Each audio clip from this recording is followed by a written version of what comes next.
Clubhouse. I will raise my offer by the sum the Duke suggests. But that's wonderful. The additional money will be invested to deliver Gladys an income, to be paid to her on 1st January and 1st July. Paid to Gladys? Yes. But what use is that to me? A disappointing response, if I may say so. So you mean to let our properties fall into ruin? Your Grace. If that's the way you see it, then I'd say our negotiations are finished. For now, you mean? I mean for good and all.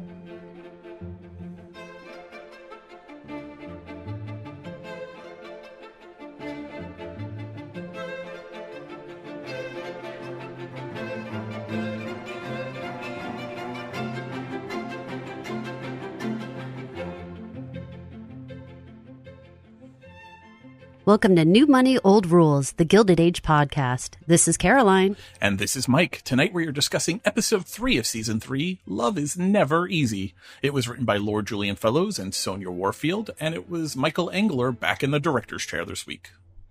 Just a community note, if you want to continue the conversation and get some extra history notes, please join us on Facebook in the Gilded Age fan group, HBO series. And this is just a reminder, we assume that you guys have watched this episode. If you haven't, please go watch it because there's definitely going to be spoilers. And we don't hit every single thing that happens in the show. We're not a recap, but we do hit all the things that we feel are important and things that we feel are like the highs and the lows of the episode.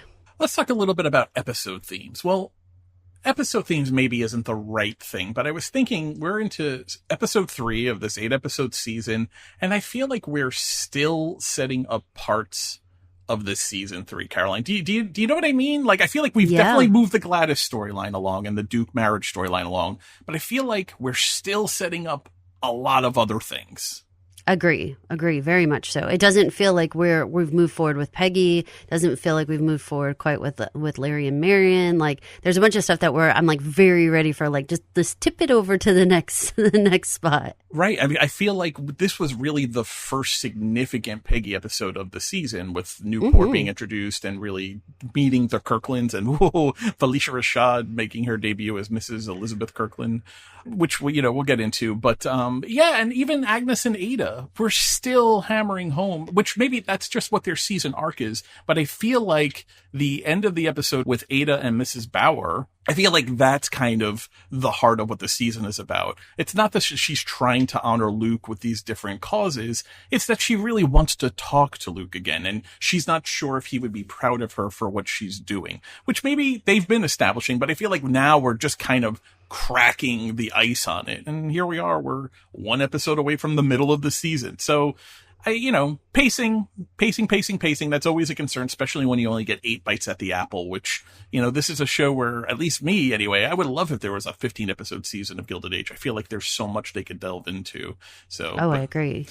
We had a new face in this week's episode. We meet Athena Trumbo, Dorothy's first cousin. She was being played by Jessica Francis Dukes. Caroline, I was wondering if you recognized her, because I think you love the show she was on previously.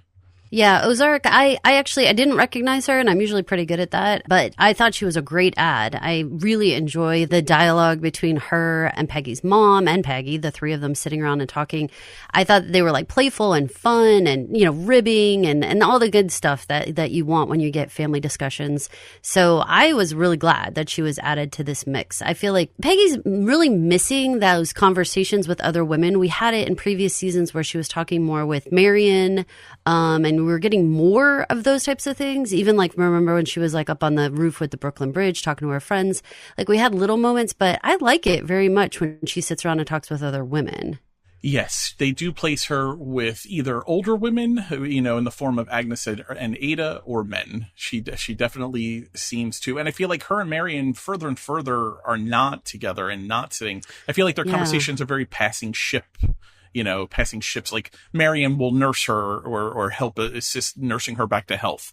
But we aren't really having the conversation where she would sit in the bed and talk about her history with her child who she thought she died. Or Marion talking about, she goes to Ada about the kiss and how she thinks she may be ruined. She doesn't go to Peggy to talk to her, which I guess maybe Peggy was in Newport. She was, yeah. But I'm missing those women's dialogues for sure. For sure. Athena was a great character add. I loved listening to her talk to Dorothy, especially towards the end of the episode. And I loved how we got a lot of the Scots backstory in this episode. I think the whole Newport storyline is going to be very interesting, which leads us to the other new cast members. Much talked about before the season began, Felicia Rashad joining the show and Brian Stokes Mitchell, for the Broadway heads out there, joining the show as Elizabeth and Frederick Kirkland. He is a pastor. She is a fifth-generation Rhode Islandian patriot of the country. I saw Brian Stokes Mitchell in 1998, just to date myself how old I was. I was already, I was 20 years old, and he was leading a revival of Ragtime on Broadway, and he blew the doors off of it, and he blew my socks off. And so it's funny now, here we are 27 years later, and now I'm watching him in Gilded Age and podcasting about him. I'm excited for us to talk about the Kirklands and all the pros and the cons of joining that family. This was a chunky episode. I mean, the Kirklands and Newport, that was a whole significant thing, but it was not even necessarily the biggest part of this episode. Certainly the Gladys, George, Bertha, Quagmire. I mean, this was 57 minutes, not including the credits. I happened to look down. When the credits were done, there were still 57 minutes and like 4 seconds left in the episode to go. This was a meaty boy for just an episode 3. Let's get into it.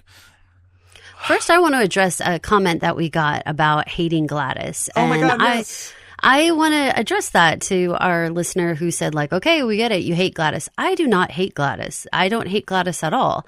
I think that as a parent, I've had teenagers this age, and I think that I'm just saying there are moments with her that feel like she's being awfully naive for given all the information she has. That's my only real comment on her. Anything else we talk about, if we're talking about like, hey, we don't really know that much about Gladys. Like, I don't know that much about her personality. I was talking about her with a couple of other watchers, and they made the comment, they're like, I don't know if she likes puppies or kittens. I don't know if she likes, like blue or red. Like, I don't know anything really about her. And I've been watching her for some time, and we don't really know her. And I think that is a detriment to Gladys when it comes to having some empathy for her, because it's difficult to empathize with a character who you don't relate to. And right now, they're not giving me enough details about her to really make me find a spot within her character. And other things that we've complained about, say her hair or her headpiece or her costume. I mean, we don't hate Gladys. That's a costuming comment. That's different. We understand she's a character in the show. She doesn't dress herself. The costuming department does. So if we're talking about those types of things, I don't want it to be misconstrued that we hate Gladys, the character. I don't feel like I know Gladys, honestly. I don't know what it is she thinks she does want. We hear an awful lot about what she doesn't want. I don't want to be the head of society. I don't want to be this big influencer. I don't want to have this type of status. What does she want? And I think as we get to know Gladys more in this season, I'm hoping that we get answers to that. So let's dive into the Russell household. I want to address my part too, because I actually took that personally, because I know I've been very hard on Gladys. I think I've called her at probably best very naive to a frustrating degree. The comment was, we get it, like Gladys, can you lay off the girl? You know what? Yes, I would like to lay off of her. And as we're going to go through, I think we're wrapping up the Gladys storyline. This seemed like a big episode. It seems like the deal is done. The silver is paid. But for me, I think it's frustration with the Gladys character. Yes, I think you're right. I think we don't really know Gladys. Everything about her has been reactionary and has been a little one note. But I think for me, it's also, with a 17-year-old, older teens can be frustrating.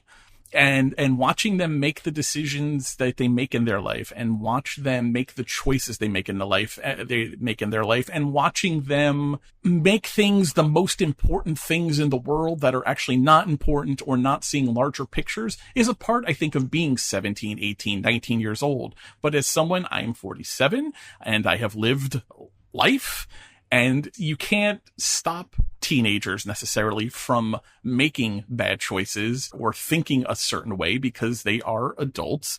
But you can be frustrated by it, and you can shake your head and want to shake them by the shoulders and be like, what are you doing? And I think a lot of my issues with Gladys, in addition to is some of the one noteness that you were talking about, Caroline, I think a lot of my frustration is frustration with a young character who doesn't actually understand the world in any kind of way. There's a comment in here where George says to Bertha, you act like she doesn't know her own mind, and I think that's wrong. No, George, she doesn't know her own mind. Or if she does, let's be clear. If she does know her own mind, as audience members, we have not become privy to that information. Right. Like, if she is so self-aware and if she understands, like, her place in society, that has never been revealed to us as the audience from Gladys. So that's part of the thing that, like, I think we need to just, like, slow down on, like, who you would love or hate as characters. The dialogue and the amount of information that we've been given has Gladys being pretty simple of a character, and she really doesn't get very much depth throughout conversations with other people. She just does a lot of like, will you protect me? Will you protect me? Will you protect me? Will you protect me? You promised me. You promised you would. Well, will you go protect me to mom? Well, will you go protect? Like, there's a lot of that, Right. but never do I hear her say, my dream is blah, blah, blah. I want to have a career, or I want to be a mother. I want whatever it is. I don't know what she wants. She's stuck in the beginning of the Disney movie. Yeah. Before the princess realizes that she could just go put up her hair and do it herself, kind of thing.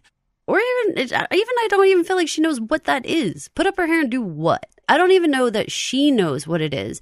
But certainly, like I said, the dialogue and just the conversation about her, nobody has said anything like, we all know she has a dream of being an artist or a whatever. You know, like there is no like back story on Gladys so far. And also on the knowing your mind, I think all 17-year-olds would tell you they know their mind.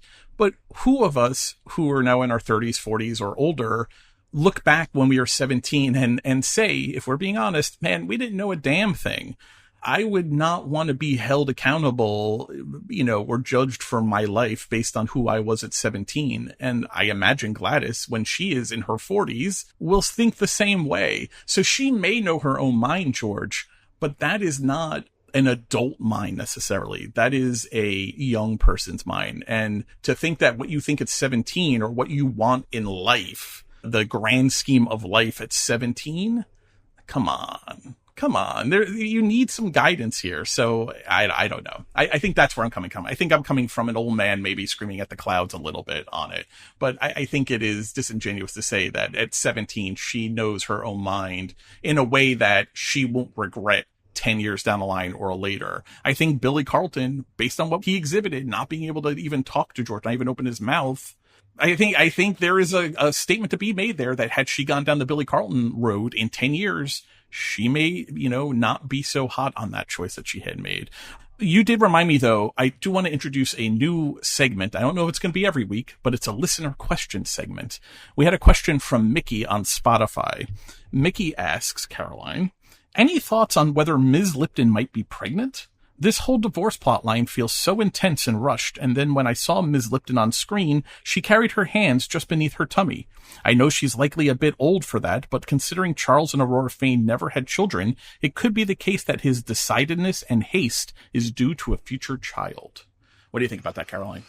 I love this idea, Mickey. I think that it puts a lot of answers into this Mad Lib that we can't quite figure out what's going on with the Fanes, because it did seem to come out of nowhere. And I love the idea that, pregnancy is, of course, a really good reason that he would be rushed and that he would be willing to be so cruel to Aurora, because otherwise there's not been given any reason why he needs to come and like throw everything in her face and rush everything and just want to get out of there so quick. This is a very, very good theory, Mickey. I appreciate it very much. I like the theory also. I think it explains and checks off a lot of boxes of us scratching our head, especially based on what we had seen prior. I think the only wrinkle is, then you bring it up, is the age. Though Charles always presented much younger, or at least a bit younger to me than Aurora, just because of the way the actors are cast. So maybe that is part of it, but Ms. Lipton being a widow, you would definitely certainly think she'd be a bit older, or at least the same age as Aurora, which would make pregnancy in 1884 a question mark. But let's put that aside and you know, maybe Charles is being taken for a ride. Maybe Ms. Lipton has told him she is pregnant. Maybe there's some aspect of that, and she's playing that up. And so Charles has gone full head into this because he did not have kids with Aurora, and he wants the Fane line to continue or whatever. I like this theory a lot, Mickey. So we'll see if anything comes of it. Luckily, we were spared Charles's cruelness this week. No, we hear about Aurora, but we don't actually see the Fanes. But we do see the Russells. Let's jump into George's storyline returning home this week. You see, Mr. Russell, without that increase, the Duke would not be able to run his life. Surely you can understand how much it takes to keep these great houses afloat. I do understand, but that is my final offer. It can't be. Well, don't you want your daughter to live in the fashion to which she's accustomed? Hector, you have owned these houses and lived in them for years without my help. Not perhaps quite as you would like, but all the same. Now I'm offering to make you an exceedingly rich man. Shouldn't you quit while you're ahead? Only Mrs. Russell implied that I the figure suspect you misunderstood Mrs. Russell, since she would never make an offer without consulting me. I'd hate to disappoint everyone who's looking forward to this union. I'm sure you'd be disappointed too. That is where you're wrong. I couldn't care less whether... Before we say anything we regret, may I suggest we leave it there for this evening? It's very late and we're all tired. Why don't we say goodnight and resume in the morning? So, as a lawyer, what do you think about how this attorney handles the situation? Oh, he absolutely needs to stop the conversation because words were about to be said. And honestly, words were probably already said that he would have liked to not be out there in the air. He really lost control of this. I think he probably gave bad advice to his client going into this meeting. I think he allowed the Duke to speak too much and press his case too much. Honestly, the Duke probably shouldn't have been at this meeting at all. This probably should have been just the lawyer and George or George's attorney, though we don't really ever see, other than Clay, we don't really ever see anyone negotiating on George's behalf. So it should have been just the lawyer and George because it would have removed a lot of emotion from this. One, from the Duke, who clearly is concerned about his money income stream, but also from George, who is not happy about any of this. He's essentially being forced to negotiate with a gun to his head in the form of Bertha, a Bertha-shaped gun to his head. So this should have been just business and taken as much emotion out of it as possible. So I think the lawyer fails by letting it spiral as much as it does, but he's smart to end it when he does and at least maybe let a cooling off period commence. What do you think of this? What do you think of George saying out loud, I couldn't care less, which I compliment him on the correct grammar there of saying he could not care less. Most people just say I could care less, which means you could in fact care less. What did you think of this scene? Do you think were you surprised that the Duke is pushing so hard and overplaying their hand perhaps? Yeah, I was surprised. The Duke was being much more severe, I guess, in this conversation than I expected him to be. I thought he was just going to be kind of like you were saying, like the lawyer would be doing most of the talking and really he would just be there to kind of pipe up for like, maybe if someone asked like for like reasons, like what is this money going to be spent on or why do you need this? Like maybe he needed to add some personal information there. But I mean, honestly, I think it would have been better with just the lawyer and George too. I think the Duke really overplays his hand when he invokes the name of Bertha implied. I think really that sets George to the edge of his seat because, again, I don't think he's happy about any of this. And now this is business that Bertha has inserted herself into because it is a delicate line. We've said it the last 2 episodes.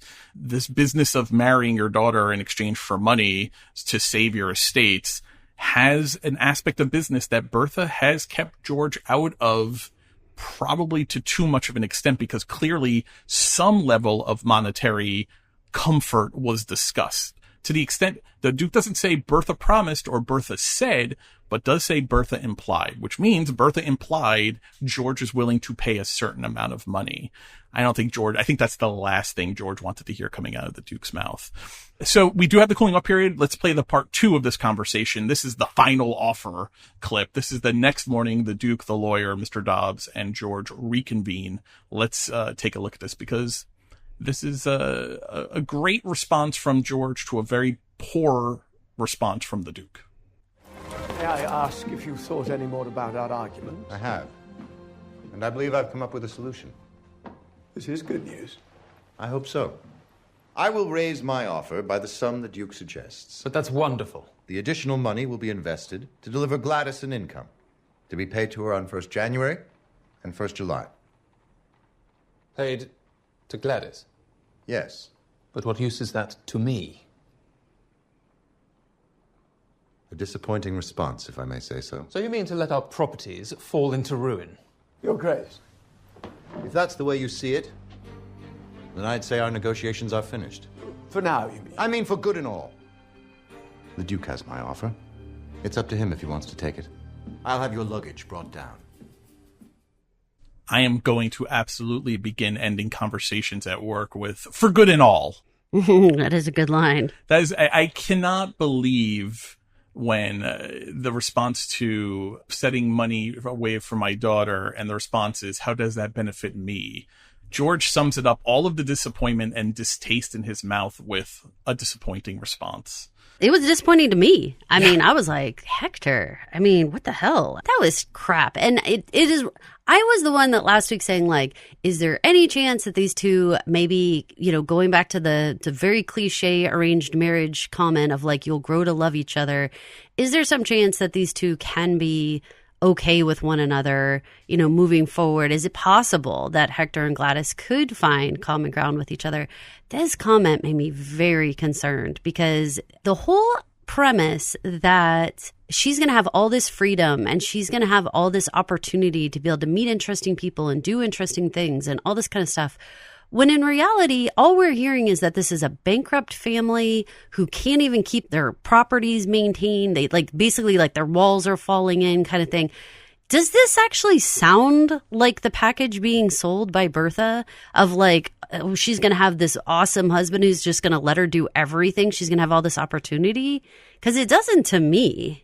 You and I were talking a couple of months ago. I was confessing to you that I am an unfortunate sucker for a good timeshare scam. You know, if you're offering me tickets to like Ripley's museum, I'll sit through your 2-hour timeshare presentation and then be looking to sign because you have sold me on what sounds like the greatest thing ever. This sounds like a little bit like timeshare pitches. This sounds a little bit like, you know, the Rosebud Motel. Like you show up and it's like the toilets don't work, or, you know, like the walls are literally falling in. George says in the first clip, you have lived here for years without my money. How much money do you need? You know, I've already offered you a king's ransom, he's going to say to Bertha. This is a bad look for the Duke. And if you're George, who is already concerned about breaking a promise to your daughter, about marrying her off to someone she does not know, she does not like, she does not love, this is not what you want to hear as far as sending my daughter across the seas. Like, I may never hear from her again, see her again, and I'm sending her into an environment that sounds like it's a broken down palace, like a broken palace. It's a really bad look. Now, it's interesting because I think at the end of this episode, the Duke actually, in his conversation with Gladys, which is the first one-on-one conversation without anyone else around they've ever had, I think actually comes off really well. But here at the beginning of the episode, Hector is not looking so hot here. I am like you, a lot of red flags, a lot of concerns. I think the bigger worry here is what this negotiation is going to do to George and Bertha. As I've taken to in the season, I've taken their clips and kind of clumped them together because I think hearing them all together, one after another, really tells you where they are by the end of the episode. I want to play the first two clips. This is from this negotiation picking up right after dinner at the end of the last episode, and then the next morning after Hector and Mr. Dobbs leave. So I'm going to play two clips back to back, and I want to talk about them, and then I want to play the other two clips. George, is it finished? I know I'm finished. What does that mean? I have given Hector and his lawyer my final offer. It is a fortune, but of course they want more. Well, can't you negotiate? Unfortunately, you've made Hector believe that if he pushes hard enough, he'll get a better offer. I never gave any specifics. You just what? I said I thought he'd be happy. But has it really broken down? We're to announce the engagement at the unveiling of Gladys's portrait, but what now? We'll look like fools. Bertha, this is business, and you should not have got involved. I am certainly not the fool here. There must be some compromise, surely. Not for me. Hector has overreached himself. He has cheated himself of a king's ransom. You're moving out? But why? I'm sure Mr. Russell will explain. You mean you're leaving New York? We may spend a night or two at the Union, but we won't meet again. Goodbye, Mrs. Russell, and thank you for all your hospitality. But you were to be our guest at the unveiling of Gladys's picture, as well as a slew of other outings I've planned. Then I'm sorry to disappoint you, Miss Russell, but I'm sure it will be a magnificent portrait. Thank you. Goodbye, Mr. Russell. Mrs. Russell. I really hate to see you go. To quote Henry Longfellow, into each life some rain must fall.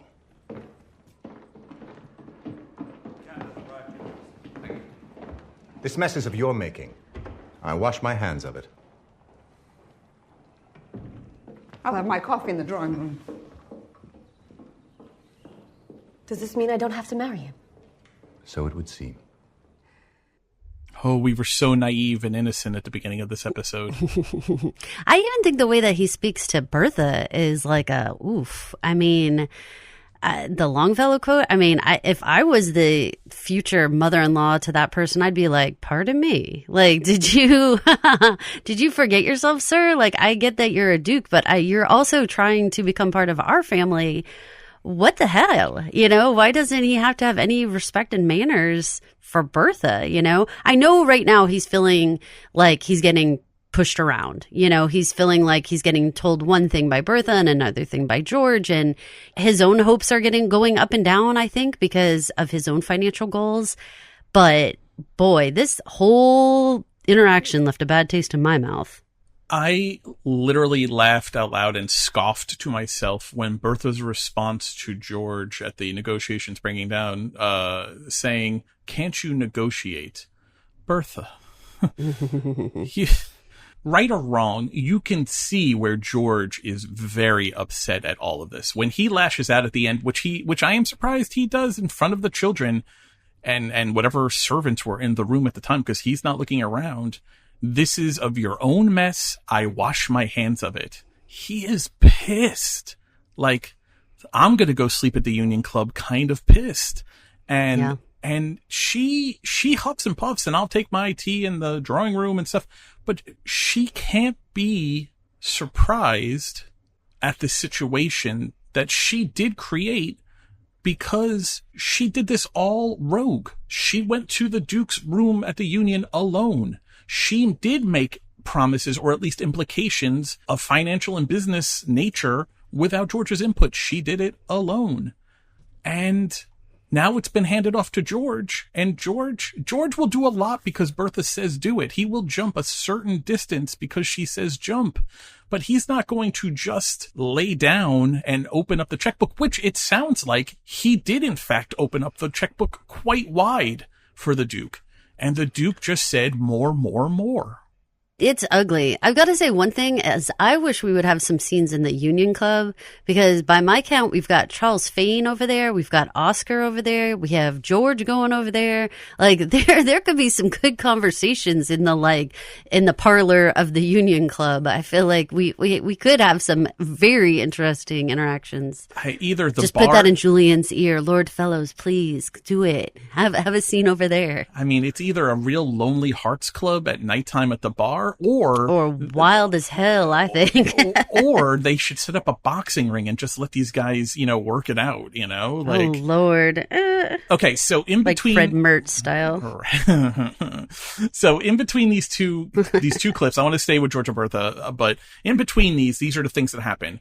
On the Bertha side, she gets, as she sees it, humiliated at the opera because the Duke is now talking up to the Delancey family, who have an only daughter, Martha, and George tells Clay, who comes back without having closed the Morency deal, dip into the dowry negotiation money that we've been setting aside and use that to close the Morency deal. And Clay's like, oh, so the papers are real. He turns into a real gossip goose. And he's like, oh, the papers are real. Clay, just go do your damn orders. You already came home empty-handed. This is not time for you to be playing page 6. So those are the two things to keep in mind. Let's play clip 3 and clip 4. It's Bertha in bed, where you can literally see her world falling apart. This is after the opera scene, and her and George are going to get into it.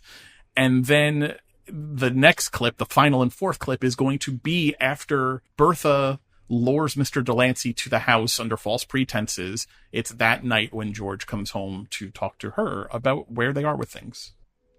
George said you wanted to see me? Are you only just back from the office? Why aren't you asleep? I couldn't sleep even if I wanted. Why not? Because of everything, George. I am on the cusp of an endeavor that will change this country. I'm sad I missed the opera, but I've no time for social obligations. This is not about missing tonight. This is about being humiliated in the very opera house I built. Things are only going to get worse unless you can bring Hector around. I've made Hector an offer. He'd be foolish to refuse. I assure you, he needs us a lot more than we need him. He may not need us much longer. He's found Miss Martha Delancey, the only child of a banker. They were together tonight for all to see. I can't imagine what the papers will say. You can't imagine, and I don't care. George, winning in business and winning in society are linked. We are facing a very public defeat. If Hector wants the Delancey girl, let him have her. But Franklin Delancey can't give him what we can. In fact, if I hadn't saved the Metropolitan Bank, he'd be sweeping our steps. Interesting. I'm going to bed. No. You're working too hard. I must seize the moment. Not tonight. I'm very tired. I'll see you tomorrow. Couple things that originally I was going to play the clips back to back, but there's three things here that stood out to me that I want to make sure we don't forget. The first is the end part, Caroline. This is the first time I think Bertha tries to smooth over George with her wiles, her feminine wiles. But this is the first time I believe George has said, nah, dog, I'm tired. I'm going to go to bed. What did you think of that? What did you take of that? Does that really signal things are changing for where Bertha stands? We were watching this around other people, and I was like, ooh, things are about to get spicy. And then it didn't. And I was like, oh, Bertha, girl, you've lost your little bit of flair here. Like, he's not falling for this crap anymore. Bad news for this couple. I really expected her when she was like trying to love on him that he would cave, and he is clearly angry. Now, here's the thing. We all know that his business is at an all-time frenzied intensity. So we do know that he is not his normal George self. So I don't know if Bertha's losing her edge or if George just has so much going on that he just can't even with this. I think it's that. But I think he really is angry with Bertha. I really think... yes, I think he's very angry. I think he's very angry with her, but he had the conversation with Clay. He's not happy with how that's going, and he starts to lay into her about missing social obligations. He's trying to change the country in his mind, in the George vision. So, sorry I didn't make the opera, but clearly she's upset about more than just missing the opera. It's about being humiliated in the opera house that I built. My favorite part about the opera house was Mamie Fish using her binoculars in the hallway to spy on other people's conversations. Like, the total lack of discretion, just flipping those binoculars up in the hallway. Like, I'm looking right at you.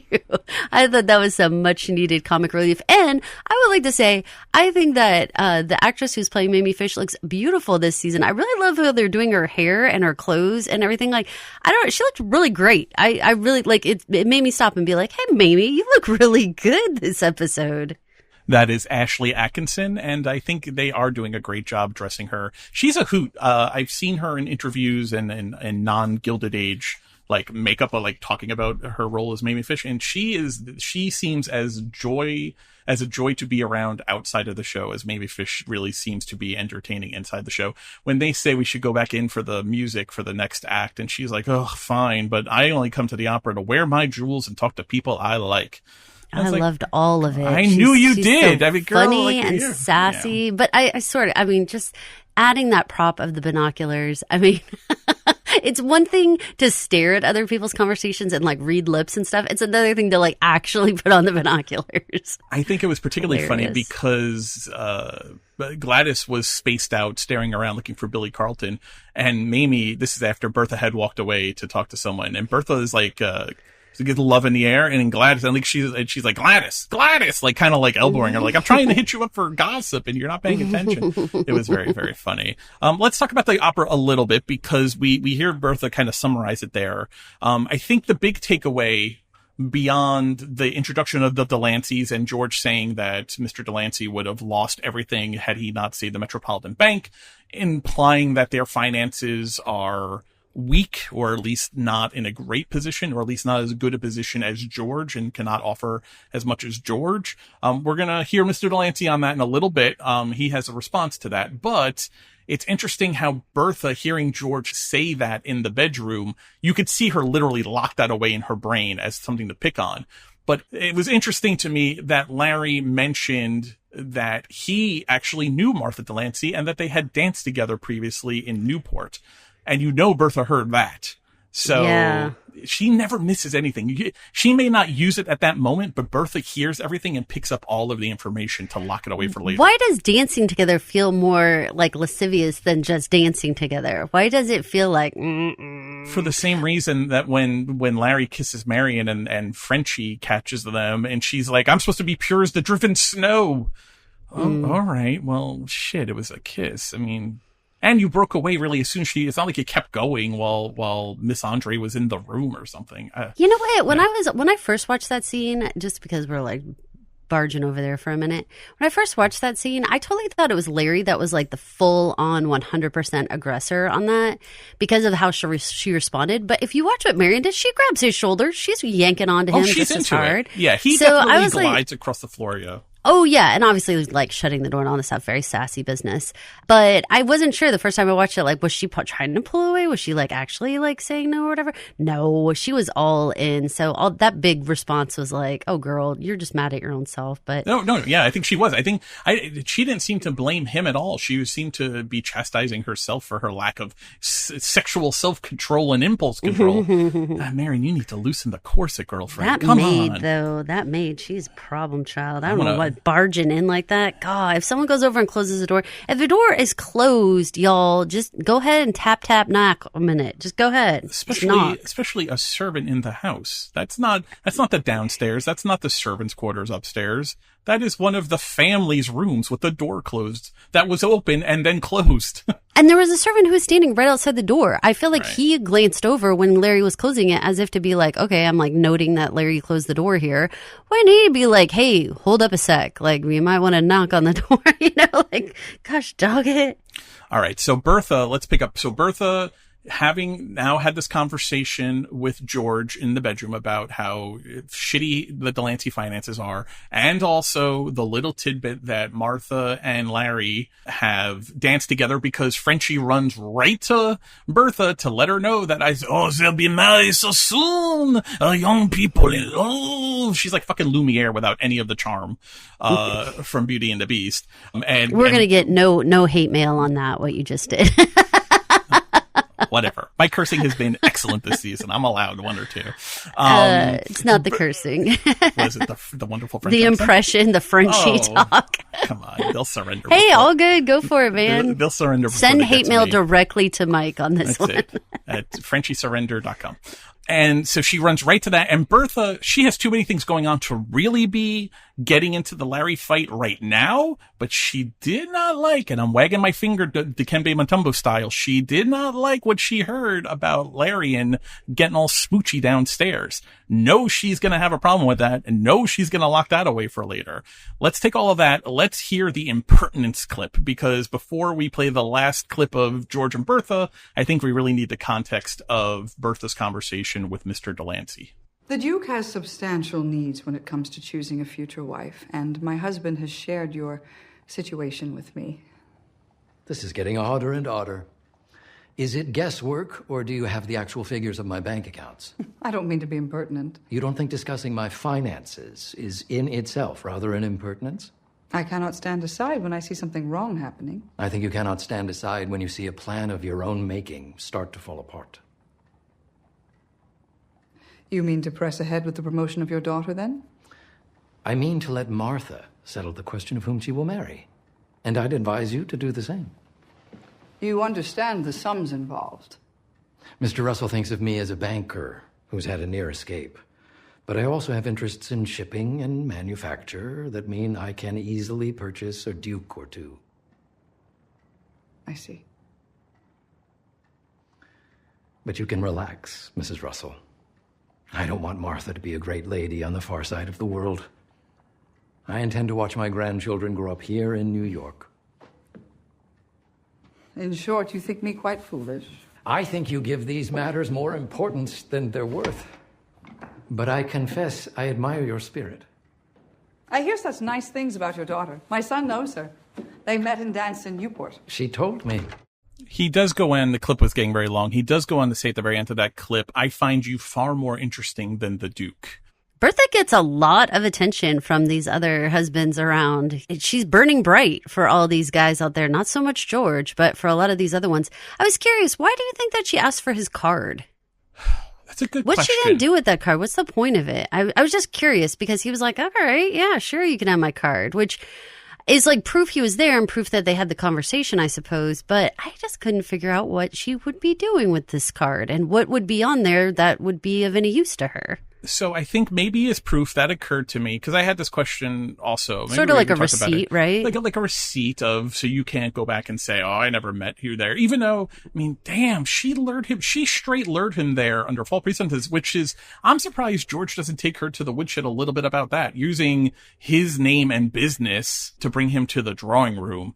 The entire beginning of this conversation really is impertinent, or at least rude, to the extent of her talking about his finances and uncomfortable. He has kind of the right vibe on it, but then he really does change tack and he softens and he says, you know, I'm quite interested in you and by your spirit and all that. And he softens when he talks about Martha and I want her on this. I want her to raise the grandchildren in New York and I don't want her going across. We're not going to pursue the Duke. He really does switch his tone, but I feel like had George brought him to the drawing room and was like, I've seen your financials. You're piss poor. Like, what are you doing chasing the Duke? I think he would have had a very different overall tone of that conversation. Don't you think that, did Bertha get away with it because Bertha burns so bright? Yeah, I think so. I think because she's not a threat to him by his eyes. She's just intriguing, you know, and just sort of like, what are you trying to do now? I think it was good for us to know that Delancey's like, they do actually have the money to do this. But I was actually struck by the grandchild comment and that didn't seem to penetrate Bertha's heart at all. Like, she not didn't, even a little bit. If I was Carrie Coon's, I don't know, acting coach or something in that moment, or the director, I might want to be like, hey, like, have like a little subtle facial recognition to that. Like, ooh, like, I didn't think about my grandkids. Just because I feel like that should matter to Bertha. And I'm not sure if she's thought that through, or maybe she's would be so pleased to have, you know, essentially, like, I don't want to call them royal, that's not the right word, but grandchildren with some sort of title. Nobility that of some sort. She would be fine with them living far away. Like, that's just the cost of doing business. I don't think that's occurred to George either. I mean, I don't know if it has. I don't know if the whole idea that, like, if she marries the Duke, she's going to go live in England and you aren't going to see her either, which you're very used to having her in your house. My goodness, you decide every single thing she's doing, from what she's wearing to her activities that day to who she can talk to. Like, you're going to lose all of that. Suddenly, you're not going to have that control. Like, I don't know. I don't know if Bertha's thought this through. To circle back to your original question from this clip was, maybe she took the card to pass along to Larry so that he can make a call upon the Delanceys. Right? Because if he's in possession of the card, he can show up to the Delancey's house, essentially, like, I have a standing invite here to talk about maybe essentially a bookmark of, I don't want to forget you and your lovely daughter Martha, who my son danced with once.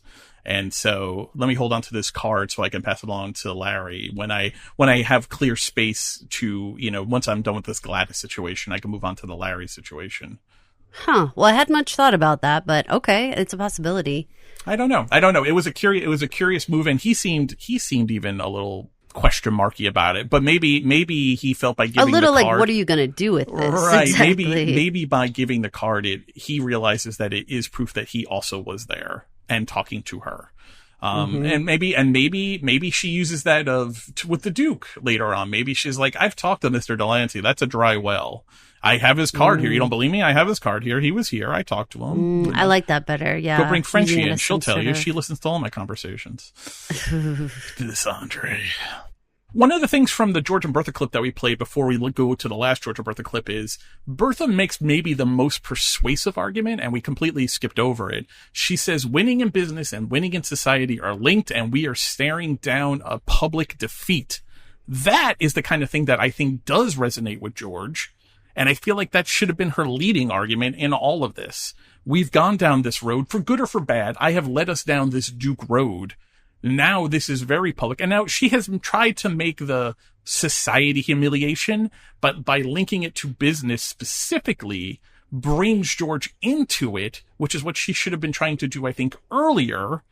And I think does hook George in a little bit. I think he does understand the concept of the linkage of, because we saw it with the Opera House. We saw it in season 1, too, with the just coming out and battling Miss Astor for having the coming out party. Business and society is linked. George has used his money in business to influence societal affairs already. We've seen him do it for 2 seasons.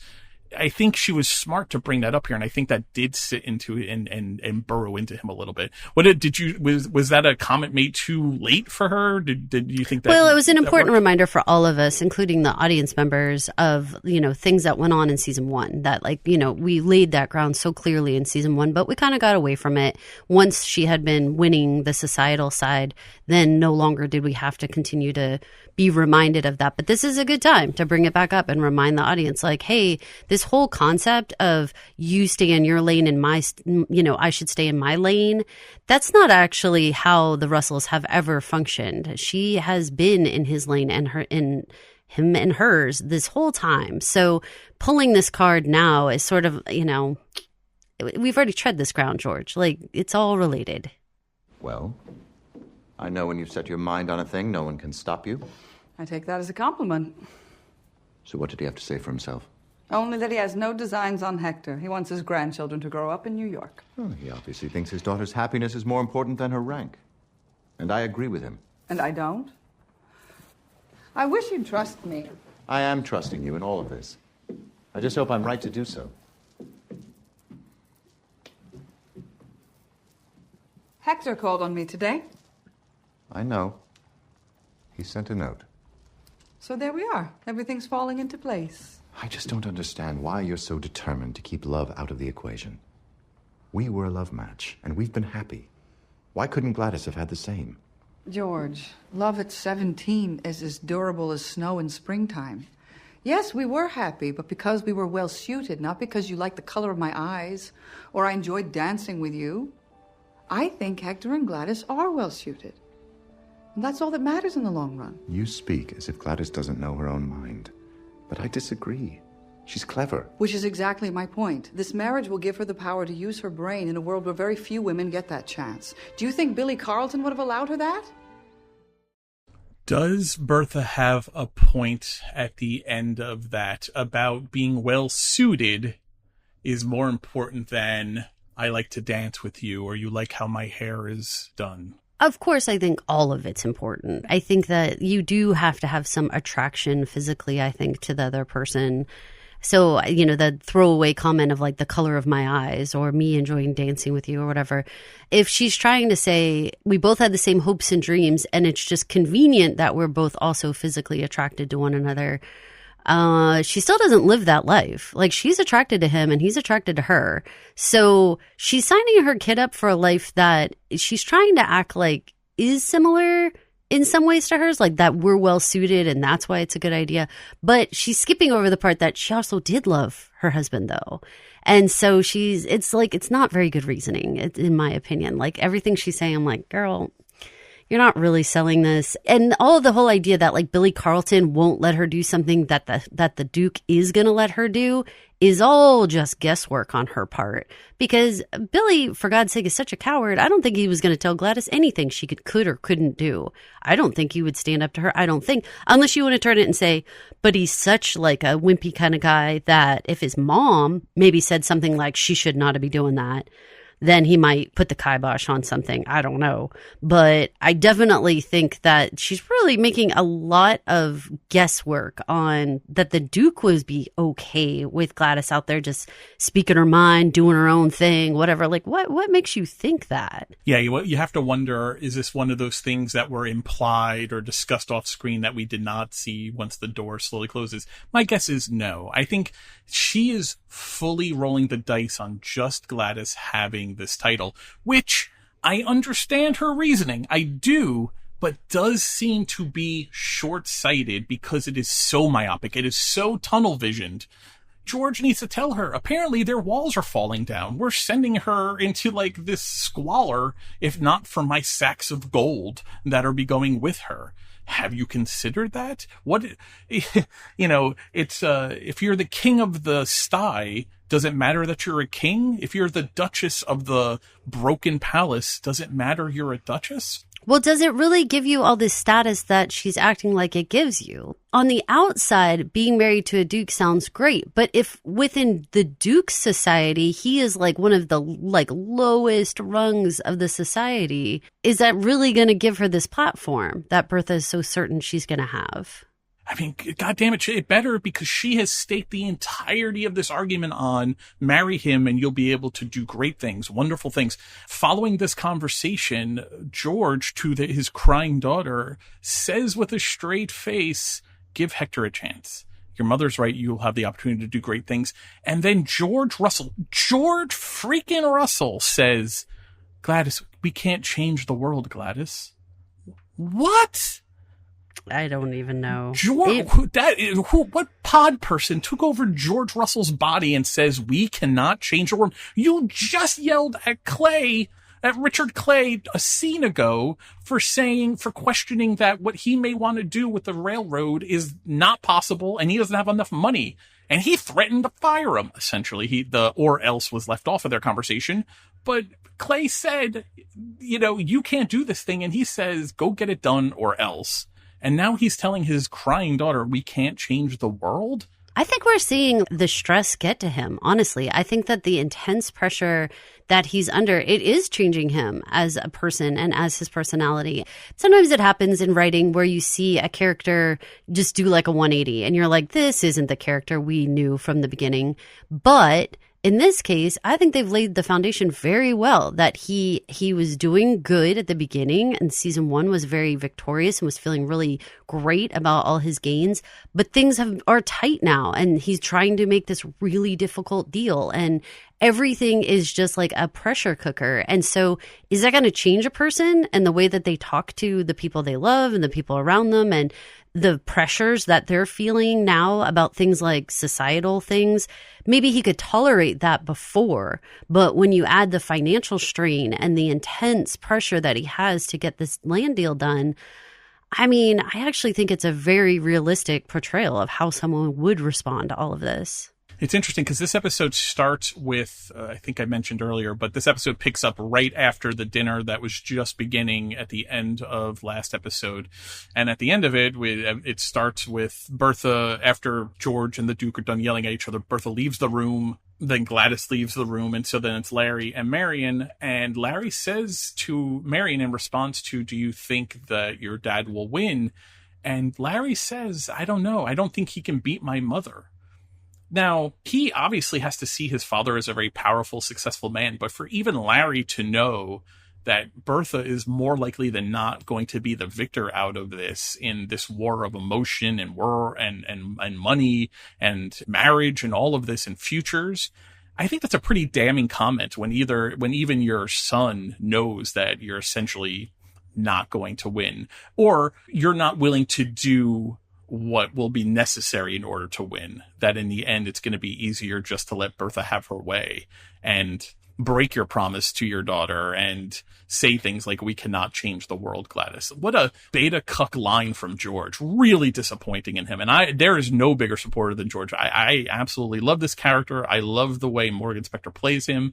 But man, what... Do you not think that they have laid the foundation, though, to understand this personality change in him? Yes. And that he does have some serious, he's at his breaking point. Reasons, you know, like it's not See, I think if we didn't know everything, it would seem like, God, this is George in defeat. But when I'm thinking of it, it's more like, no, it's him trying to prioritize. Like, what can I actually put all of my brain power and energy into? And when he says we can't change the world, I really honestly feel like he's like, because I'm out of energy, girl. Like, I can't keep fighting your mother while I'm fighting on this other front.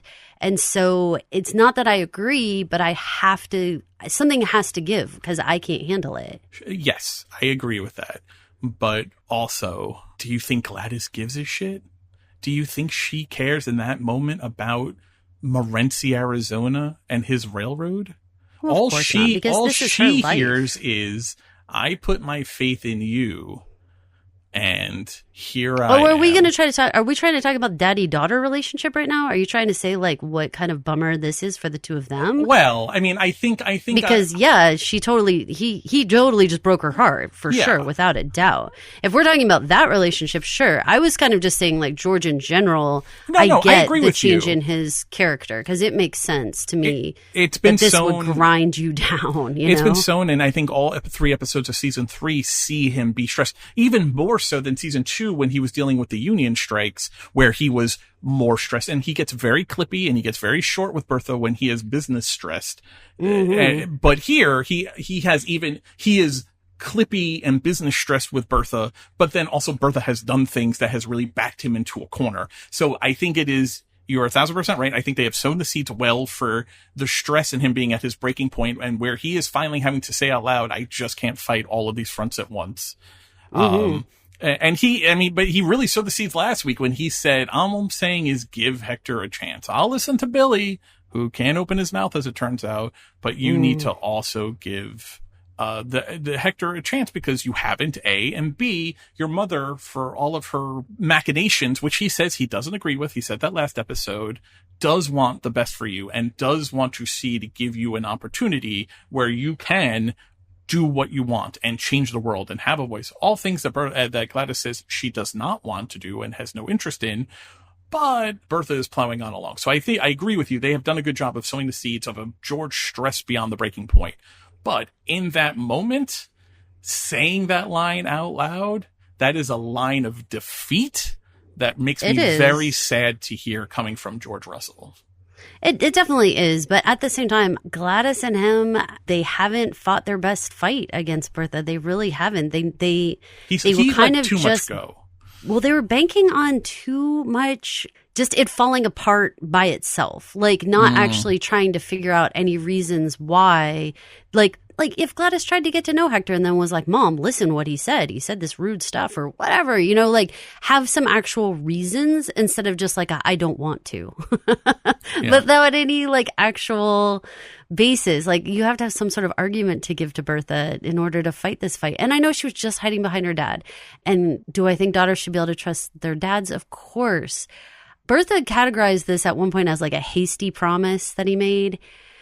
I do think about that. And like, does George bear any big responsibility here for not being honest with Gladys that like, yeah, he said you could marry for love, but did he really mean that? Or did he really just want her to be quiet in the moment? And so he made an offhanded comment that maybe he didn't exactly think through. Like, does George bear the betrayal more than even Bertha? Because Bertha's put her cards out there the whole time and her plan out there the whole time. George is the one who said, you don't have to do this. And then was like, hey, bad news. We can't change what's going to happen.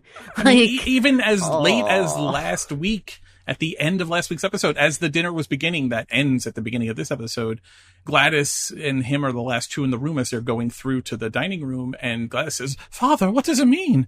And he says, I don't know. I'm as surprised as you, but I'll take care of it. And he does. I just played the clip. It was the second George and Bertha clip at the end of it when Bertha leaves to go take her coffee or tea in the drawing room. She said, does this mean I don't have to marry him? And George smiles at her and says, sure seems like it to me. Well, goddamn, 20 minutes sure makes a big difference. Like, you needed to, for good and all, he said. But for good and all until this clip, Duke and Bertha. Mr. Dobbs thinks I must reconsider. It's always good to listen to the voice of reasonable counsel. You're sure your husband's made his final offer? Quite sure, and I cannot improve it. Then we're at an impasse.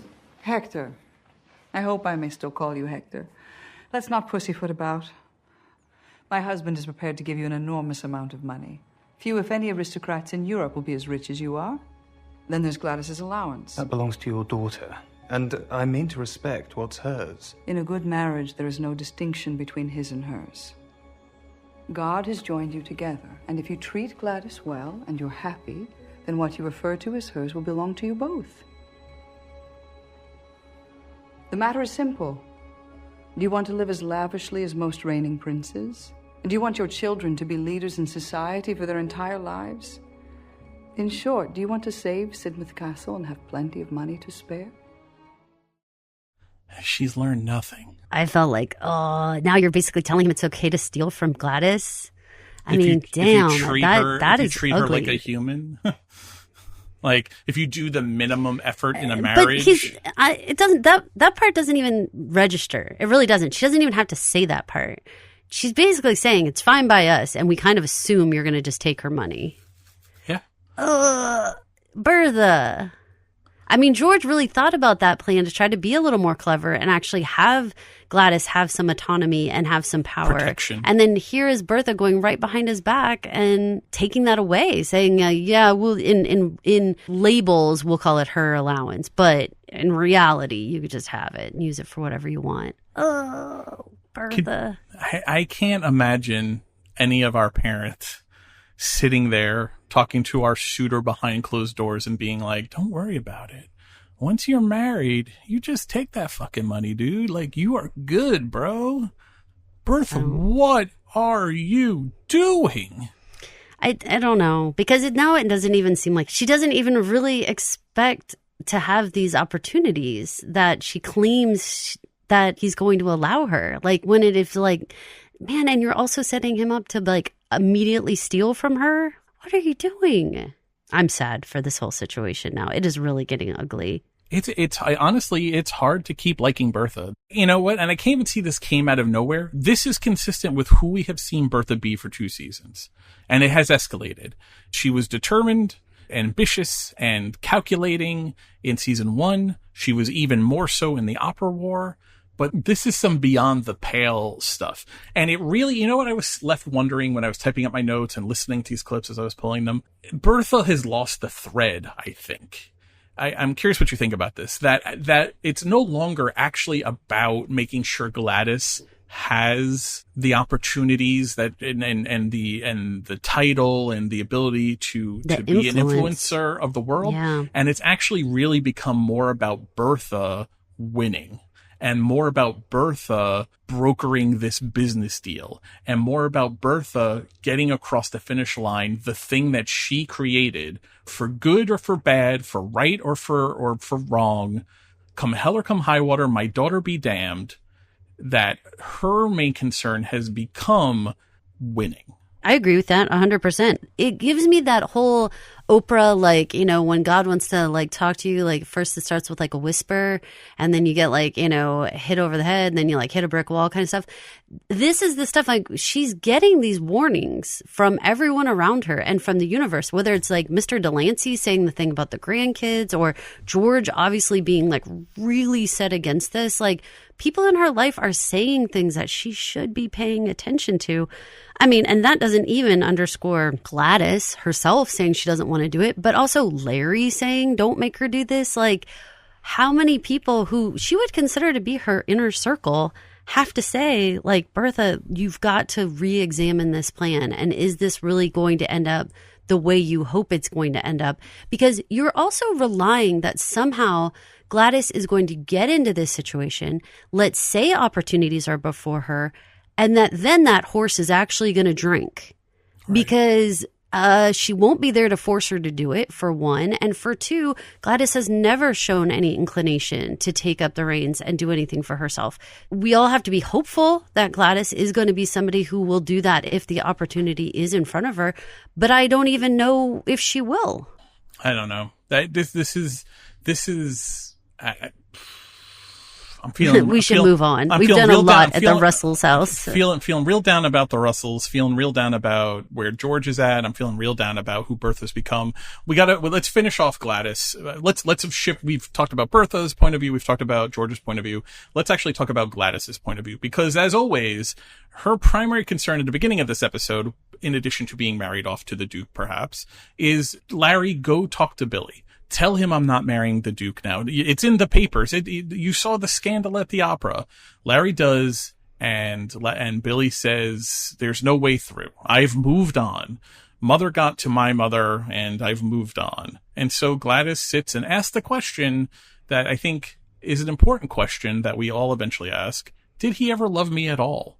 Maybe Mother is right and I don't know anything about love. Maybe I don't actually know my own mind. Maybe Mike and Caroline are right to harangue me for being a little naive and wanting to shake my shoulders because of how I conduct myself.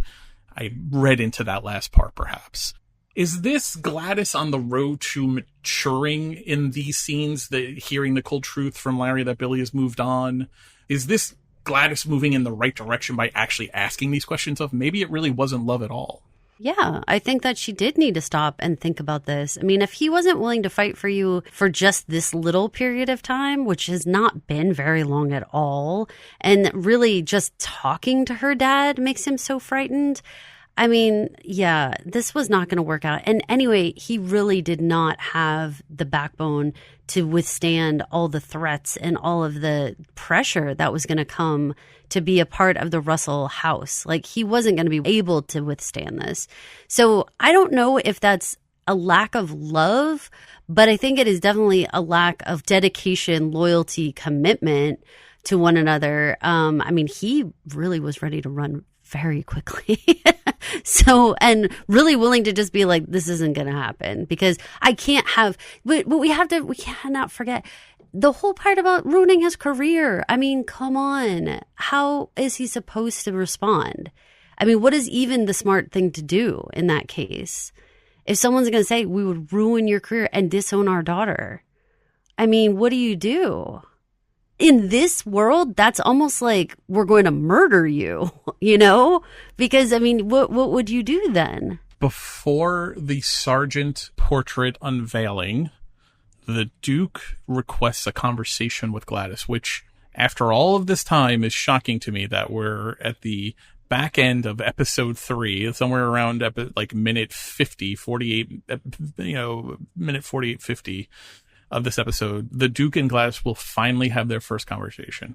Let's take a listen, because I'm curious to see how you think the Duke comes off in this, and does it go any way towards rehabilitating the kind of incorrigible behavior we saw at the beginning of this episode? I'm afraid this is all very odd. Thank you for saying so. But please understand, I really do mean for you to be happy. Does it matter that I don't love you? How could you? You don't know me. And you only want to marry me to save your position in society. I'd prefer to say it's about maintaining our family's position in the history of my country. But you're right, of course. Doesn't that worry you? Don't you feel ashamed? I hope that when you come to know me better, you'll agree that what I'm trying to preserve is worth preserving. I like that you don't pretend. I'll give you that. Dear Gladys, can we please go forward on the basis that we won't pretend? Not with each other. We can come back to America when we want. I like it here. But I do so hope that you'll enjoy England. Okay, high points from that clip. This is all very odd, he says. I do want you to be happy. I love New York. I don't mind coming back here, but I do want you to fall in love with England. Of course you don't love me. You don't know me. And let's not pretend with each other. Let us speak plain as we're doing now, and maybe we should have done forever ago, and maybe things would have been better. I think this conversation for me was the best version of the pitch you gave, Caroline, about perhaps we will grow to like each other. Yes, this is starting off essentially as a business transaction, but perhaps there is actual, at least, liking, if not loving each other in the future. What did you think of this clip? Does this do anything for you to like Hector now a little bit? Honestly, this was like my best moment for Hector. I mean, if I was doing like a clips reel for him, I'd be like, this is his finest moment. I think just laying his cards out there, talking to Gladys, being like, look, this is an awkward situation and like we can figure this out. And, you know, we might have to say and do a lot of things in front of other people, but at least with each other, we can just be real that this is uncomfortable and it's weird and we don't know each other at all. I was relieved when she says the thing about the, you know, I don't love you. And he's like, how could you? You don't know me. Yeah. I liked that very much because it felt like, okay, relief. You know, this isn't just like a guy who's going to, you know, brush her off and be like, you know, well, you should love me or what. I don't know what. But it felt like, okay, this is reasonable. And if these two can go into this with their eyes open, saying to one another, okay, we can be honest with each other and we can say when things are weird and we can talk to each other about our feelings. Okay. I mean, Bertha really never put on the table that this conversation could even happen, that they could actually just be real with each other for a minute and have some quiet time. And I mean, had this happened a couple months ago, all of this might have been completely smoothed over. But it's like they were never allowed to actually talk to each other and really get to know each other at all. And just have that moment of like, boy, this feels weird, right? Yeah. How awkward. So I have a lot more hope. And I'm really glad that Hector said that he likes America and that he has no issue with them coming back often and everything. That makes me feel like, okay, all right. It's possible even Bertha talked to him about that, you know, in one of those off-screen conversations, like, you know, we'd like to see you guys a lot or whatever. And the grandkids. Maybe Delancey got to her a little bit. Maybe. But you know what? This was a hopeful conversation. So you guys, I'm looking forward to more with these two being more real like this. I second everything you say, and I'm going to add on to it. I think Gladys also comes across really well in this conversation. I think this is the most mature she has sounded. Yes, there's a bit of resignation maybe in all of this because it's kind of a done deal. You know, I said the silver had been paid essentially before, but she does come across mature here, and she sticks up for herself. She says, aren't you embarrassed? She says, like, you're marrying me just for the money and just to save your buildings. Aren't you embarrassed by that? And he doesn't really defend himself. He gives how he would like to say it, that it's more protecting an institution that has gone on for 1,000 years, but then relents and says, but of course you're right. And I like that they are speaking plainly here, but I like that she does go at him a little bit. That's the most kind of fierceness we've seen her with anyone other than her mother. And I think she really needed to voice that. I think she really needed to say to this man, I'm going to marry that I don't know. Aren't you embarrassed by all of this? I am a young girl that you are marrying. You may be twice my age. And here we are. And none of them really are coming out in this conversation with any kind of false pretense. I think they're being very honest with each other. And I think watching this scene and this conversation, because you're right, had this happened months ago, maybe we could have avoided all of this, really actually gives a lot of credence to Gladys when she was saying all along to her mother, your Duke, because as it turns out, Bertha never actually let the Duke be Gladys's Duke. She was always making sure it was, at the very least, my Duke or mine and Gladys's Duke. Does that make sense? I would say it was always Bertha's. Yeah, completely. It makes a lot more sense. Like, hearing this conversation makes me appreciate all of the Gladys, your Duke conversations. Because look what is possible when Bertha finally removes herself from the situation or allows herself to be removed from the situation. We talked a little bit.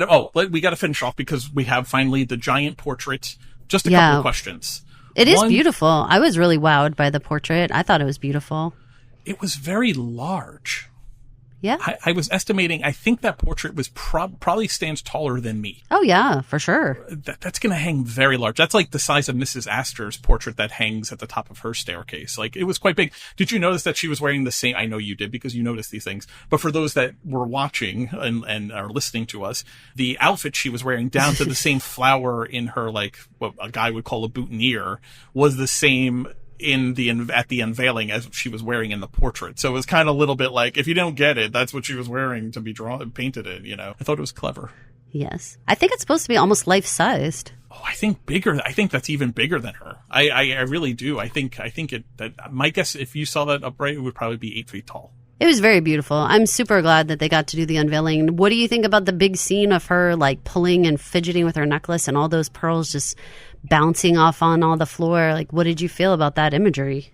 You know, they did a nice seed planting because when she is crying before she goes to speak with Hector, she actually starts pulling. At the very end of the scene with her parents, she actually starts pulling on her left side at the pearls. And then she's doing it all through the unveiling. She's pulling, I think, on the right side of the pearls. So it was a nice continuity of, like, this is a nervous habit. She maybe feels, you know, in a very metaphorical sense, like she's being choked by these string of pearls. Clearly, it feels like foreshadowing, right? I mean, the Dutch angle, the camera drops into, like, the severe Dutch angle looking up at her as the pearls fall all over the floor. It was so dramatic, it made me wonder, do you think this was imagined? Do you think the pearls falling apart were actually something in her head that she saw, or do you think it really happened? It's very dreamlike. It is, but I don't know. I don't think that the show is that show that would do that, but I do get what you're saying. To me, my first gut instinct was it was her falling apart. It was the external image of her internally falling apart and just watching all of the facade that had been put on this entire time in a pearl necklace, you know, and just having it all just fall off her neck. It felt like, yeah, you lost the war here, kiddo. And this was like the casualties falling all over the floor. And I mean, I thought it was beautiful and an abrupt end to the episode, but woof.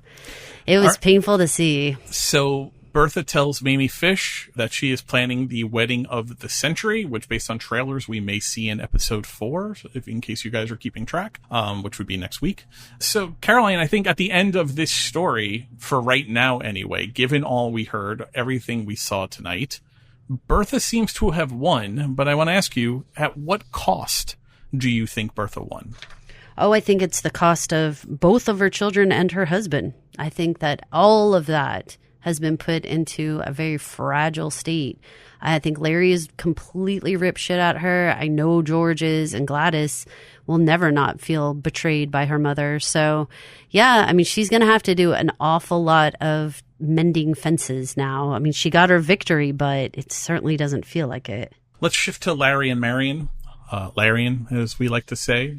We talked a little bit about the kiss that Miss Andre walks in on, and Larry is very casual about this. He's even smirking at Marion's response, which does not impress me, Larry. I'm not a big fan of your smirk, but you know, she's sitting here saying she's freaking out in a very real way. I'm a single woman. I'm supposed to be pure like driven snow, and here I am seducing you.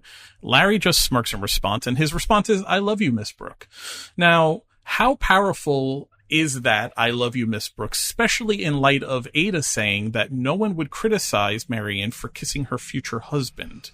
Is that a warranted response? Does Larry handle Marion's emotional distress in a way that you appreciated, or that any woman should appreciate, or any partner should appreciate? And is Ada correct that maybe Marion is making too much of this as long as she's being courted and whatnot? Yeah, I mean, I think that the whole thing was playful and everything, but I completely understand Marion's concerns about it. I mean, she is the one that comes out looking bad in the situation. And so, of course, Larry has the leash to be able to be like, ha ha, isn't that so funny? But for her, I mean, there's like actual stigma attached to this. We heard a boys will be boys type comment out of Bertha earlier. And boys having their fun. He gets off the hook easily here. Yeah, I would not think that was very funny, actually, if my boyfriend was doing that to me. I would want him to be understanding after the fact. Like, maybe he's being playful and silly, and then we get caught, and now I'm like saying, like, I'm concerned. I would want him in that moment to stop playing around and be like, I'm sorry, you're right, that was rude, and we'll be more careful in the future. Like, something to acknowledge that, like, I'm not being a jerk. And I appreciate that Ada tried to like downplay it. And she's not wrong that, you know, if this is moving to a much more serious place, then nobody's going to really think two things about it. But if you guys are just casually fooling around, yeah, people are going to judge you. In addition to Bertha's boys will be having their fun, Ada notes to Marion, not that I think Marion should need this advice at this point. She's a woman of the world and has seen how things are. But Ada notes, maybe for the audience, that society does give more license to men than to women. And so maybe, you know, he's courting you, and so it's not a big deal. But also, Marion, my dear, you know, niece, be cautious. Don't be so casual with your reputation, because society is going to judge you much harsher than it's going to judge him, no matter what happens. I liked her line about the be sensible and, you know, don't let your standards slip. I felt like that was like, that's fair. That's very fair advice. You don't have to be like never giving him a little kiss or something like that, but very understandably, you know, like getting your mom and getting the staff and everybody like peeping on you and talking about you. Okay, that's be sensible. Don't get into those situations. This is the third time this season that Larry has done this, that he has, I don't want to say forced himself upon Marion, because that is too severe for this situation. And she is attracted to him. She does have feelings for him. She does want to be kissing with him, but she understands the societal standards that at least that she's going to be held to. First episode, in the stairwell on 61st Street on the Russell side. In episode 2, after Jack leaves and Jack and Larry had their meeting down in the servants' quarter in the archway, and then he pulls her into the cab and they smooch. Now in this episode, closed room, sure, but he strides towards her, and yes, she accepts the kiss and embraces the kiss, and then she's into the kiss. The "don't make me wait" comment always looms in my brain ever since we heard that in episode 1 of the season. Every time he tries to kiss her, every time he does kiss her, every time someone is around and it's a little bit dangerous and he does this, I hear in my head, "don't make me wait." Now, why am I bringing that up? Because when she's talking to Ada, Marion brings up that she heard about Larry's time with Mrs. Blaine, the Laura Benanti character from season 2, up in Newport, the widow, which was very scandalous. And should Marion be worried about Larry? Now, Ada doesn't really give a great answer to this, or to any answer to this. That's where I think she says that society gives more license to men than to women. But I want to bookmark this, because Marion is thinking about whatever Larry may have or have not done with Mrs. Blaine in Newport, and all of these kissing and these kind of voyeuristic moments where he's pushing the envelope in public. Marion has trust issues, and I think that's important to be aware of. She is aware of her 2 strikes, and I want to ask you, does she have good reason in how she's dealing with Larry to be hesitant and to maybe have trust issues? Because I think that's what we're hearing tonight. I think that question about Mrs. Blaine and about what Larry may have done and how worried should I be? I mean, she says, how worried should I be? Marion is establishing that she has trust issues, especially given how aggressive Larry is being to her in his physical affections. Well, okay, so my concern here is, what are we actually waiting for? Because I will agree with Marion in previous episodes where she was like, oh, I don't want to take it too fast. Oh, we can't be like out in public. But now she's hanging out at the Russells' house, going to dinner. She's out with them at the opera. She's doing stuff with Larry all the time. She's talking with him over at the Van Ryan house. I don't quite know what we're waiting for from why can't we move on at this point? Because there's no discussion. There can't be any defense now that Marion thinks it's too soon, because then why is she having dinner at their house as being like their only like dinner guest and, you know, stuff like that? Like, what is going on? Like, we don't know. I don't know. She's appearing into society as if, I mean, no one uses the term boyfriend or girlfriend, apparently, in 1884. Right. But she is appearing as Larry's girl, as we would understand it if you and I saw them out and about in high society, as you and I do on 61st Street all the time, and at the opera. You would think, oh, Larry and Marion are dating. She's always at their house having dinner. She's there for all of these big moments, all of these big family moments, this negotiation with the Duke. Marion is in the room. That's a family event and a family conversation, family and servants. And Marion, you know, I think it's actually a little disingenuous really for Bertha's response to be surprised that this is courting. She's at the opera every night with Larry. She's at your house all the time now for dinner. They're always together. I'm sure Mamie Fish thinks they're dating. I'm sure the society pages think they're dating or courting or whatever the term would be. So I agree with you, but maybe because it hasn't been declared, maybe because the conversation hasn't been had with Bertha and with George, maybe that's her fear is, yeah, we're doing all these things. You know, we're being seen together, but that's different than like kissing me in public. Is there? There's a line. I don't maybe there's understand. An invisible line. No, I don't know. I mean, because even Ada's like, aren't you guys like 1 second away from getting engaged? And right. It's like, if that's even what Ada thinks, who's like very much isolated and not a part of the situation, I don't know what we're waiting for. The only thing I can think is that they can't have more than one thing going on at the Russell house, just from a writing standpoint. We can't have one more thing with like Larry getting engaged. But at the same time, like all of her concerns about these other women or going out or doing anything, it would all be over if they just got engaged and they could be kissing and they could be going out and they could be doing things, you know, and just get married already. It does feel like we're stretching this out in a way where the stretch itself is the problem, but it's not their intentions, you know. It's just like, it's because we're just kind of just dragging it out. Let's finish off with Larry. The only other thing with Larry is that we finally have a meeting with him and Jack. We finally get to see Jack in his suit, and he looks so handsome. We learn they have 4 meetings, 3 of which are with money men, 1 of which is with an actual clockmaker. That's the meeting we see with Larry, Jack, and Mr. Weston and Mr. Weston's, I don't know, clock assistant. I think he was his financial guy, too. Like, he wanted some weigh-in, I feel like, or something from another person in the area there. But I thought that the watchmaker people were definitely the most likely ones to, just when they said that there was 4 meetings, I was like, okay, well, the watchmaker guy should be like the one most interesting. I felt very nervous about the way Jack handled this in terms of like giving away the product.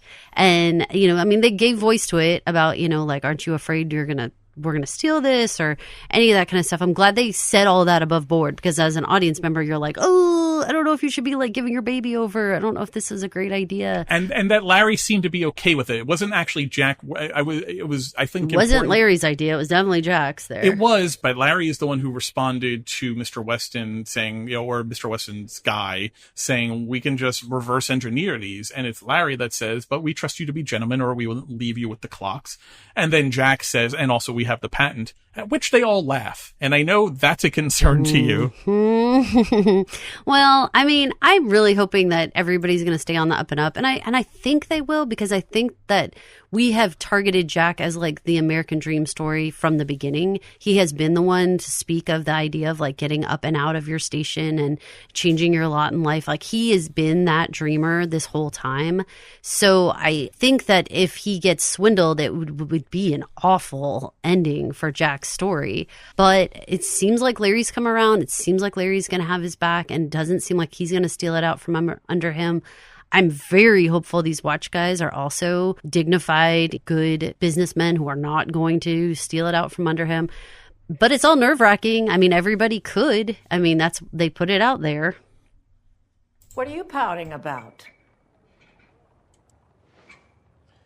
Apart from you, everyone put their faith and their money in me. I feel like I failed them all. Did every investor turn you down? No, but they didn't say yes either. They all told us they had to think about it. That's not failure. In fact, I count it a victory that you got in the door in the first place. You got further in the business world than the rest of us ever will. I didn't look at it that way. You young people always want things to happen so quickly. These are smart men. They're not going to throw their money at you without taking many things into consideration. Kind of like how you didn't chip in any money for my patent. I need proof of a sound investment. I don't trust a feeling like the others. You think more like a businessman. Ladies' maids are practical and not prone to fever dreams. Thanks, Miss Armstrong. For what? For giving me a glimmer of hope. Really? I didn't mean to. Armstrong has a good episode this week, Caroline. She has 2 significant scenes, and I like her in both of those scenes. She was saucy. I like that last line when she's like, I didn't mean to. But maybe she did? I think she was just being honest. And the fact that it actually gave him some hope was like kind of a shock to her, because, you know, she doesn't go around trying to be positive for positivity's sake. She's no Mrs. Bauer, that's for sure. But I think that, her honesty with him is actually what he needed to hear. And again, we have all of our eggs in this Jack basket on this American dream. It's really, to me, at first, there was also Marion and there was also Peggy. Marion's story has changed so much. I mean, we used to follow her. I mean, think about it. We started this entire series following her as if she was like the main thing. And then, we joined Peggy and we were like following down her path. But Jack is really turning out to be the one who's like making the biggest movement. Like we're actually seeing the station changing. I feel good about us because I know at the end of season 1, when he's watching the party, the people show up for the party and he's talking to Bridget and he mentions that maybe one day that will be us. We pegged right then and there that Jack represents the American dream and that he's the one that's his storyline. And I think I mentioned this earlier in this season. I listen to podcasts that talk about the show and they're always talking about like, I love the show, but there's so much goddamn time devoted to the servant with the clock. And they laugh about it and it does sound funny. But for a show about America during the Gilded Age, this isn't Downton. This isn't post-imperial, or pre-post-imperial England. This is America right at the Industrial Revolution time or right before that. Jack is what it's about. He is the birth of the American dream. Reconstruction era. Him and Arthur Scott, they represent what the American dream would be about and will be about for the next 100+ years.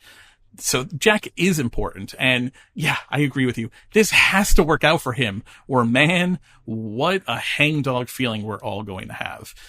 A couple more things I wanted to bring up on Jack is Marion hitting on my theory. She makes very clear to Agnes and Ada in their drawing room that Jack's not going to be working there for very much longer, that the business is going to take off. He's going to get paid, and then he won't be working as a footman. And she's the only one in the Van Ryn house, including Jack, who's talking about that. But doesn't that seem obvious at this point that if it does take off, how can Jack possibly continue serving coffee when he is a successful businessman? Yeah, I mean, that's the hope. We cross our fingers that he's going to get paid and that this is really going to go the full distance. And once that happens, of course, he's got to move on. I don't know how that works. I don't know. I mean, beyond him just like renting a place and moving out. And then I don't know. He would have to have enough money, of course, to, I guess, not work. Or I guess if he's going to start, he fancies himself an inventor overall. So maybe he'll start working on something else or maybe he'll, invest, I suppose. I mean, if he has some money. So this will be interesting to see where he goes, but he deserves it. And we've certainly put in enough time on this storyline for it to want to pay off.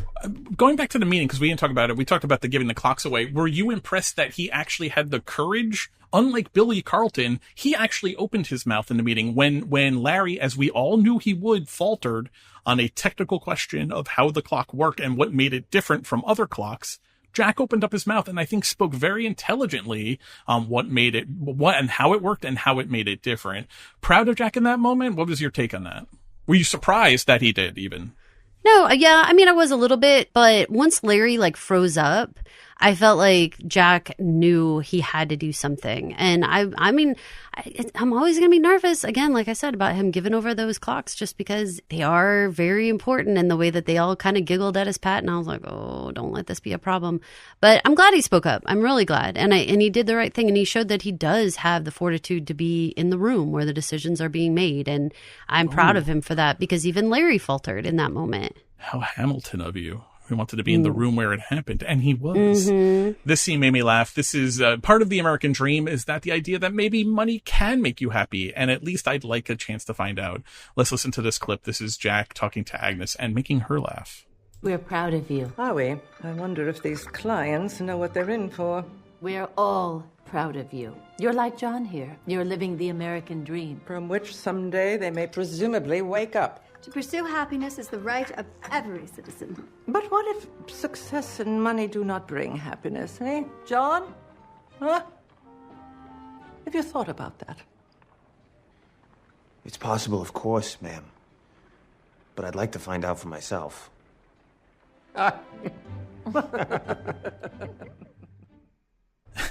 Now, it was a little like 80s sitcom, freeze frame while the studio audience laughs at that scene.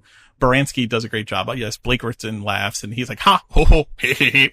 But then Agnes laughs and she smiles. She breaks into a wonderful, great Baranski smile. I love the whole scene. I watched it a bunch. It made me smile every time because, of course, he's right. It's easy when you have money to say money can't buy you happiness. People who don't have money would very much like to find that out for themselves. It drives me crazy. It drives me crazy when people are like, oh, I have money. Don't worry. It doesn't buy you happiness. Motherfucker, I want to know. Like, it's time to give me some of that money so I can find out that it doesn't make me happy. But there was one more clip about Jack, and it was actually some advice from Mr. Bannister that really resonated with me. I was curious how you took it. It was about how we all sometimes feel like an imposter. Let's listen to the man say it. I feel like an imposter. Well, we all feel like imposters at some point in our lives. Just keep your courage, trust your knowledge, and you'll be fine. Good advice? I think very good advice. You know what? This whole group has been so supportive of Jack the whole time. I mean, he really couldn't have a better team around him who's willing to give money and support and encouragement, but also connections and giving good advice. He's set up to be in good shape here. I just really hope it actually happens. You mentioned Marion, and we used to follow Marion everywhere. We actually had a quick revisiting of Marion in her job. So this is the very last thing before we leave the Van Rhijn. Well, actually, we have to talk about Ada, and then we're going to go to the Scotts. But I thought it was a nice little break from her love life. Let's listen to Marion talk about her job real quick. Marion, come and have some tea. I need it after the day I've had. Another day of internecine warfare? As a matter of fact, they all get along well. That's quite a feat. To have mixed religions and races all in one room working together. Well, if Marion had been at the helm, she might have stopped the 30 Years' War. Agnes, Marion is doing real good in the world. You must support that. What good? Whom do you teach? People whose English does not match their intelligence, so I help them with fluency and reading. But don't worry, I make no money from it. Thank heaven for small mercies. What Marion is doing should make us proud. She will transform the lives of her pupils beyond recognition if they have a bit of push. Push? Oh, do enlighten us. Were you surprised to learn that that's what Marion is teaching? She's essentially teaching ESL, or English as a Second Language, to students at the female normal in high school. I don't know why I was surprised. I guess because she was teaching art class last year, but I was surprised that that's what specifically she's doing here in this teaching job. I found it a very interesting description of what she does for her work and the environment and everything she's doing. I really didn't know what she would be doing. We knew it was going to be more intense than the watercolor sort of hobby type class that she was teaching. But this was interesting and it's fascinating. I could see myself doing this type of work in this time. So I related to it. And I was glad to see that Ada had a lot of respect for it. Of course, Agnes doesn't ever want her to be doing anything like that. But But not getting paid, thank heavens. Yeah, or at least not making any money or something like that. Yeah, it was a funny response. But you know what? It's so important to have some purpose, and I think that during this time with Marion, we're having a lot of sort of uncertainty. But like, what is this girl going to be doing? What is her path? What does she even want out of this? How is she going to function in a Russell household? Can she run a household? Could she do all the things of being like Mrs. Larry Russell? Like, can she handle all that stuff? Does she have the upbringing to be able to do this? I don't know. But I don't know what Marion's path looks like. And so these little small moments where we actually focus on her and say like, oh, that's how she spends her day. I'm glad for the insight because I don't really know what she's up to.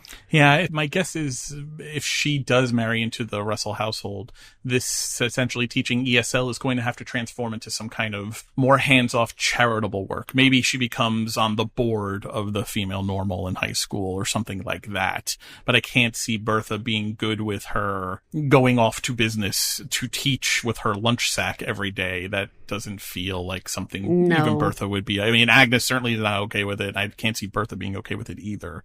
I just want to talk about real quick. I'm going to put some information in the Facebook group about the female normal in high school, but just suffice to know, it was a school originally actually open to prepare young women to become teachers. That was actually the original purpose of it. And at the time that Marion is now teaching here is part of its mission still. It would eventually become Hunter College High School, which is still open today and would become co-ed in the 70s.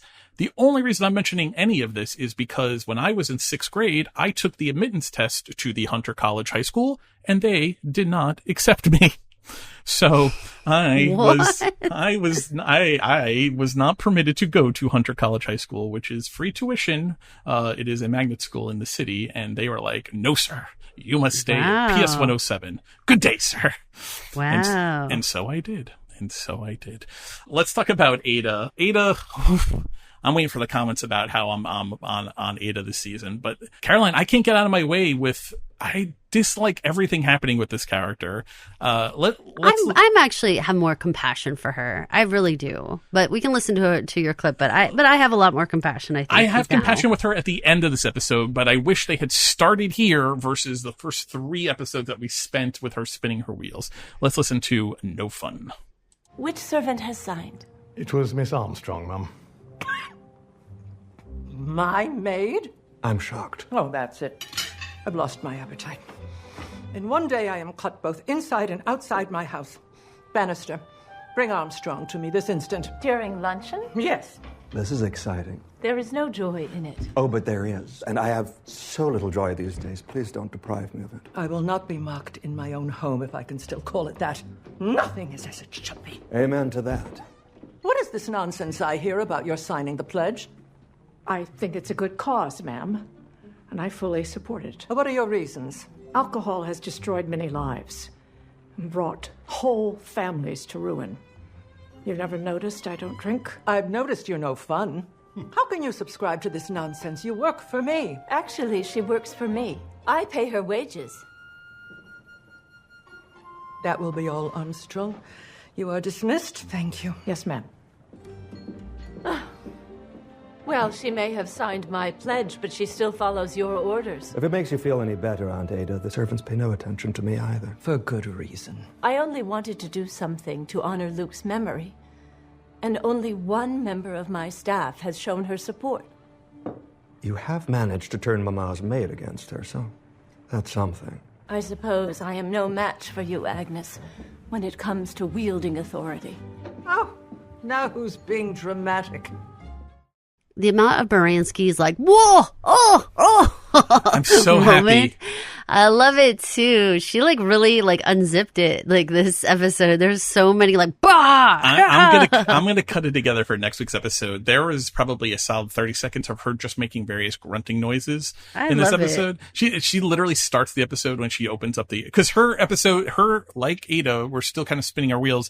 Her arc is about she's being dropped from society, and the episode begins with Agnes being dropped from the donor list of the Young Women's Christian Association, which we saw last week. She literally opens up the envelope or the paper with a kind of noise. And when she was in the clip where she's talking to Jack about, how about you, John? If you consider that, like she makes like real grunty noises. It's hysterical. It made me laugh. I was laughing all through that clip when she says, "I know you know fun." I literally start laughing on mute here into my microphone. So, interesting. Also, I want to just so we can hit it and move on for later. In that Young Women's Christian Association article, we have to take note in case it becomes important later that even Ada can't get respect in the newspaper. She is listed as Mrs. Luca Forte instead of Mrs. Luke Forte. Agnes and Ada taking it on the chin everywhere they're gone. Like, okay. I felt so bad for her because I was like, oh my gosh, yes, you're finally being acknowledged. Now you're being acknowledged incorrectly. Like, oh, poor Ada. I feel for her because, sweeping across this episode, but also going across ever since Lucas died, she has had such a heavy heart and she misses him so very much that my heart goes out to her. I'm no longer annoyed by these antics where she's getting involved in various charities and not really sure of what to be focused on and having to fight against everyone with temper and stuff. Like that stuff was all like a little eyebrow raising and was like, oh, Ada, like you're kind of going off on the wrong direction here. But understanding how much she misses him and that she really, really just wants to honor him, it's hard not to have a lot of compassion for her at this point. I agree. I was annoyed here because she was being sulky and she being stunned at the servant's response, and then she says, actually, I pay her wages, which, gosh, you gotta stop playing that card because, again, we're in episode 3.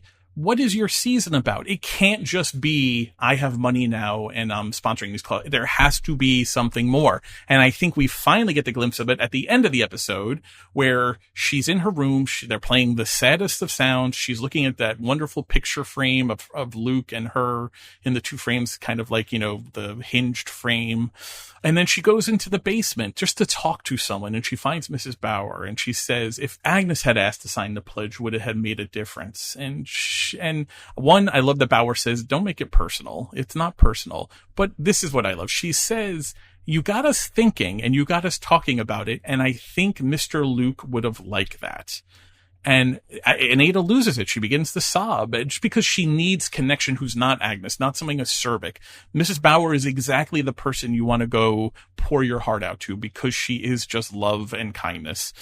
And she's just not sure. She feels so lost. I think she feels so lost. She doesn't know what would make Luke happy. She doesn't know if she's honoring him. And really, I think the point of this all, we know Andrea Martin is coming to the show. It was announced. We know she's playing a fortune teller. It's the right time frame. Mrs. Bauer asked the question of, if you could talk to him one more time, would you want to? I think the end of this episode is Ada's season. She's going to get involved with fortune tellers. This idea of being able to talk to Luke one more time.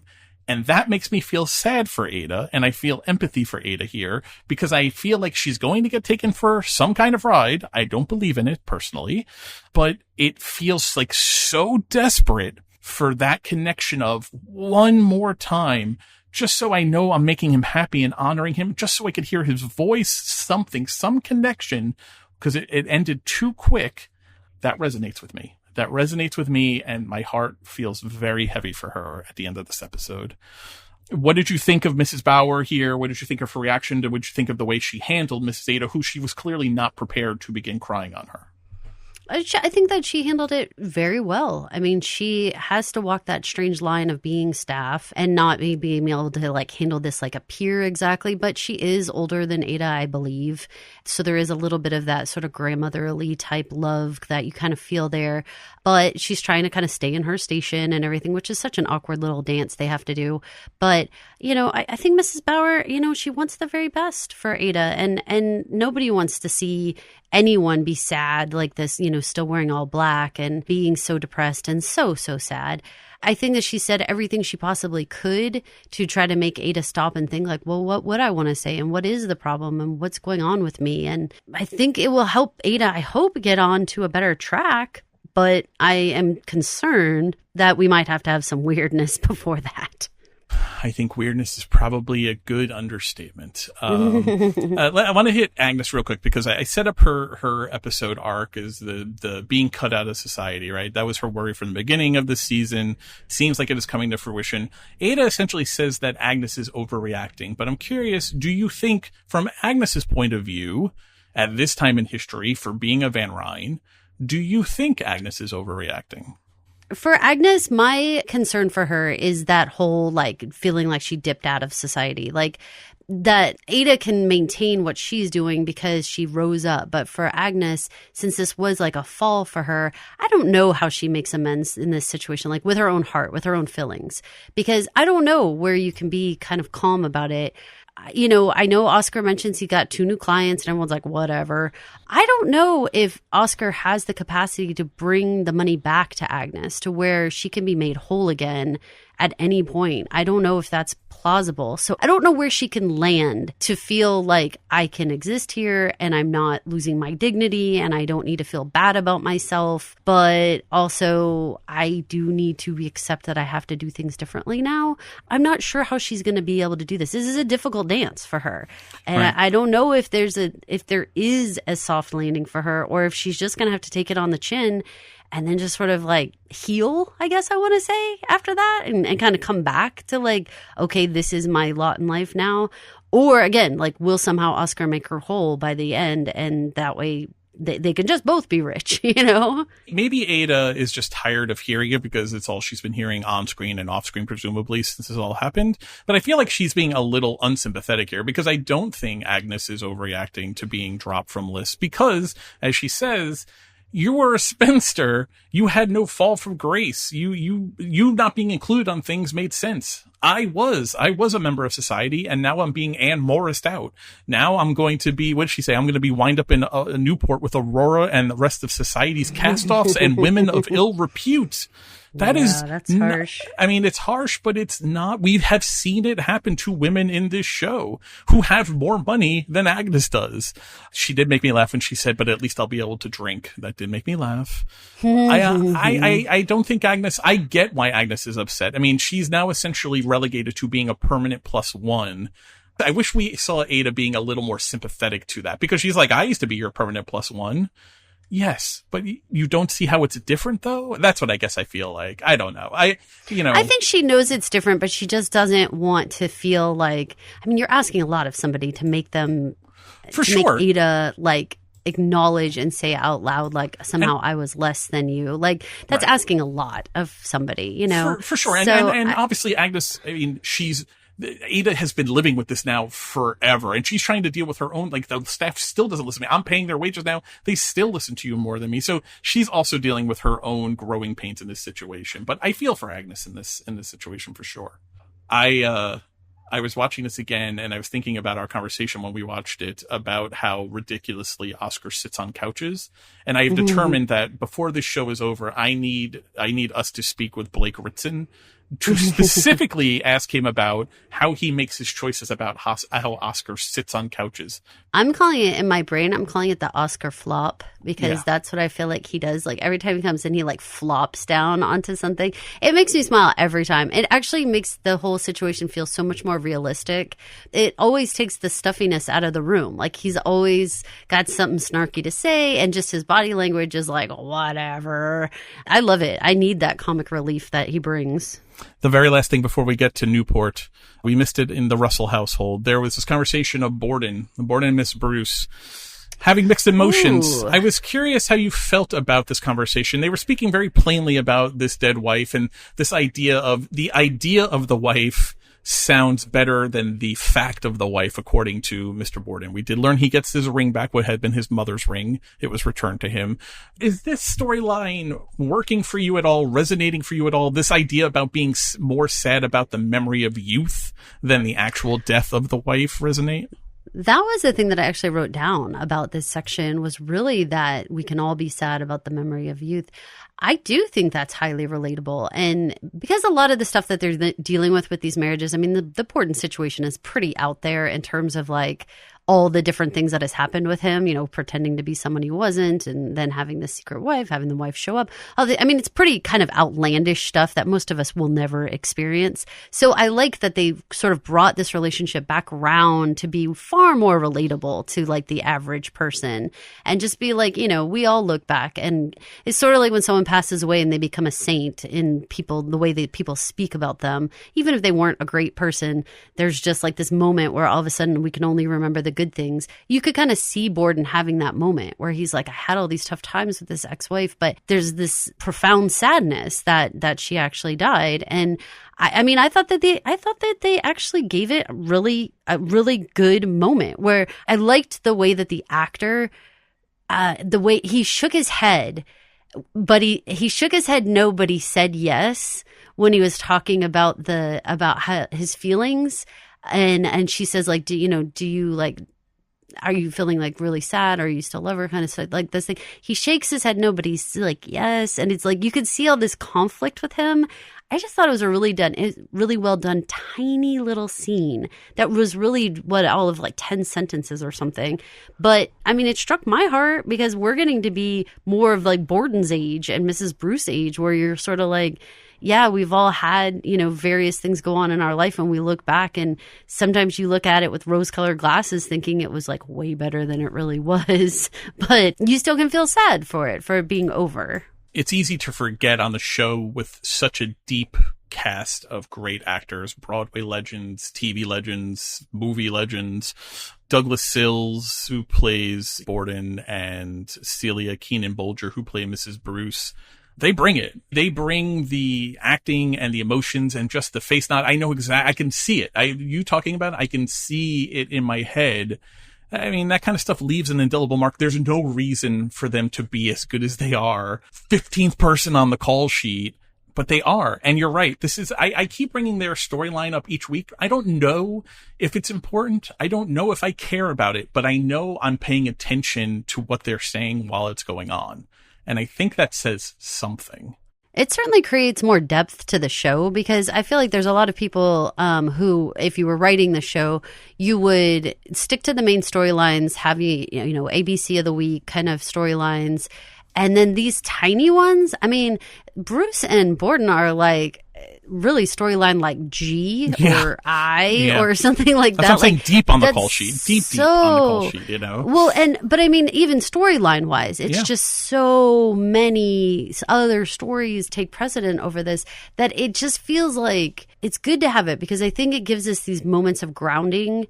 And it helps us remember, sort of like, I don't know, the real people that existed, the ordinary, everyday people that existed.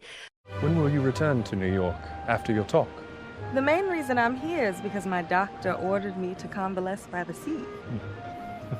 I suppose I'd have to consult with him about when I can go home. Oh, I know him well, and I would guess he'll find that you are healed. Oh, you're right. I'm fine. Thank you. But I'm afraid that wasn't very dignified. Well, then we're even, since my illness wasn't very dignified when you rescued me all those weeks ago. I'm grateful your father sent for me, or else we might never have met. May I ask how you discovered I was staying with my cousin Athena? It's a small Negro community. Everyone knows each other. I haven't been to Newport in years. Oh, I love Newport. It's different for us, more opportunities. My parents have always had a home here. This weekend, my brother's coming with his family. We're having a little party. Will you join us? Oh, I'm not sure. My father's coming up this weekend. Bring him. Bring your whole family. That's very kind. Thank you. I let that clip run longer because I am just loving these two and I want to hear more of them. First, I got to talk about the fashion. I want to talk about Cliff Walk. I want to talk about the fashion. I want to talk about all the ancillary stuff, Karolina, because I don't normally notice fashion, but I was blown away at the looks that Peggy always looks stunning. I think they dress her very well on the show, but I was really digging Williams, or Dr. K, however we're going to refer to him. I was really digging the whole look from head to toe. The white really worked for me. Yeah, I think that they look very beautiful, both of them. And, it's very post-Memorial Day, summertime whites. And it's just like, I don't know, it looks very like linen-y in a way. And it just gives you that like rich summertime look. These Cliff Walks area is an area that both you and I have been at Newport, and I've gotten a chance to see from afar, but I'm hoping this summer that I'm going to get a chance to actually go and walk around on those cliffs a little bit. I think it's a really beautiful setting for them to have this conversation. And I only have more love for William and Peggy being together. I am very nervous about his family and how this would possibly mesh together. But if you just looked at these two individually, I think they're very well suited for one another. Funny that we're using the word well suited because of our Bertha George That's the conversation right earlier. words, man. But these two people are so good together. They look good together. This was a conversation of people who have known each other for a long time and just click. There was comfort here. This was not the conversation of the first time she's well and out of bed in their first real conversation that's not about her medical health, right? It felt much more lived in and comfortable between these two. Even when he stumbles on the stone and, he kind of laughs at himself. It's a little cheesy, but it's a little silly. Yeah. I mean, he's like, not dignified, but I was digging all of it. At first, I did not like that little part because it was like a little awkward. But he kept going with it and like kept laughing a little bit more, and then I kind of like eased into it because I was having like real secondhand embarrassment with that. Like I didn't love it, but I was like, okay, all right. Now here's the thing: I was thinking about Peggy and William, and part of the reason why I think I like them so much is that they do seem like equals. Like they actually treat each other equally. Like they speak very intelligently to one another. Nobody is trying to dominate the conversation. No one's trying to dominate the partner in any way. And that's not what we've seen. Like besides George and Bertha, who were presented to us initially as very equal partners. Every other relationship has a dynamic where one person has far more power really than the other. And there's a great inequity in most of these relationships. This one, though, I feel very solid. Like, if you were going to tell me which woman could have more opportunity to make a difference in this world, like, say, Gladys or Bertha or like Peggy, I would say Peggy has a really good shot. If she had, William side by side here, I think the two of them together with some money and some status could really do a lot. Now, again, do I have some bad feelings about the extended family, however. I mean, this is the apex of the best part of this episode for these two. Everything else, once the families meet, it goes about as bad as it possibly can go. One thing I wanted to talk about, because you bring up a good point, and I want to hit on it, because of the relationships we have seen in this show, because of the men, especially think of the young men, courting Gladys, courting Marion.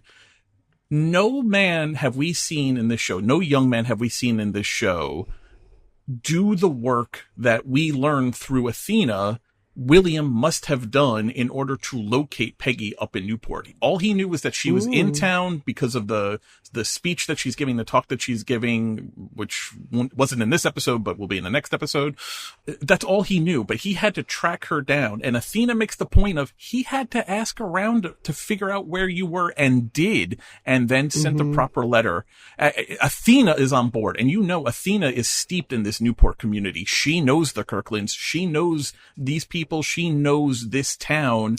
I take that as a big sign that he was doing the work more than we have seen any other young man. We haven't seen anyone courting Gladys doing the work to figure out where she may be at any given time. That's true. And I also felt the same way about even thinking back to, like, say, Luke and Ada. That was like a real, like, father-daughter type of relationship to me. Even though he was very sweet to her, very kind, but very much she seemed like the innocent and he seemed like the more wise person. They didn't seem exactly like peers. And these two, I feel like they could be a force to be reckoned with. I do have question marks about Athena in terms of, like, if she did know the Kirklands, then did she understand their family and more about what was sort of revealed here? And did she actually think that Arthur's background being a slave was going to click okay with the Kirklands? Like, did she actually think that? Or was she, like, just looking at Peggy and William and just wanting the best for those two, but not really looking at the big picture, which is opposite to Bertha, who's only looking at the big picture and not looking at the two people who would have to get married? I think this is going to be elucidated by the two clips that we still have, because the final clip between Athena and Dorothy, I think, actually sheds light on this exact point.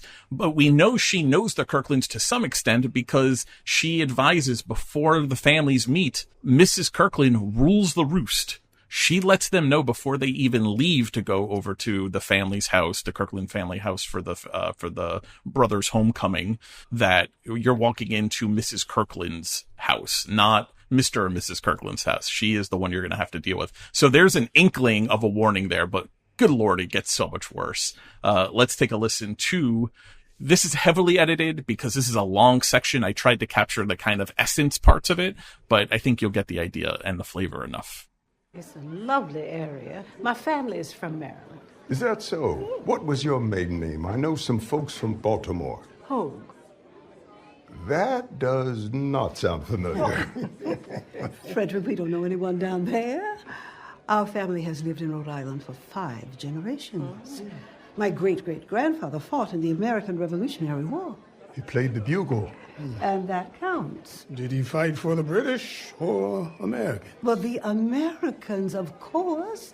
He was a proud freeman and a patriot. Elizabeth, I have bought many cures for you over the years from Mr. Scott. You owe him a great deal. Is it a family business?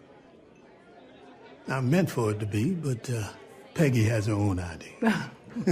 What I meant was, has it been in your family for a while? I founded it. After I was freed, I came north to take advantage of the opportunities that came with emancipation. Oh, I see. I worked as an apprentice before attending pharmacy school. Loretta, I have told you not to leave those children out in the sun too long without an umbrella. The last thing they need is more sun. Of all of the insidious bad things she says and implies in that long conversation, that last one about the grandkids not needing more sun, that got right to me. That got right to me. Karolina, I don't even know where to start with this conversation. I mean, colorism is an issue. It is something that exists in the Black community.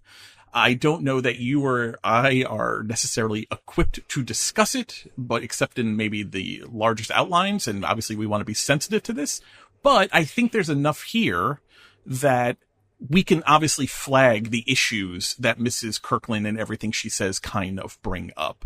I wanted to ask you first about if you noticed how she corrects her husband, not only to give her a way to say that they are 5-generation Rhode Islanders, but she says, we don't even know anyone down there. He says, I know people in Maryland. Maybe I know your family name. She says, Frederick, we don't know anyone down there. It's Maryland. It's, down there. I mean, Lord, what's your takeaways here? I mean, there's a couple of sections that we need to discuss, I think, of specific things, just so we highlight them and make people aware in case they were missing. But first impressions of Mrs. Kirkland, Felicia Rashad inhabiting this role. I mean, I love Felicia Rashad. We've had her in, playing guest roles in other TV shows that we watch, and I like her very well. Of course, we know her from The Cosby Show and all kinds of stuff from when we were kids. But the thing that caught me off guard the most was the stuff with the grandkids.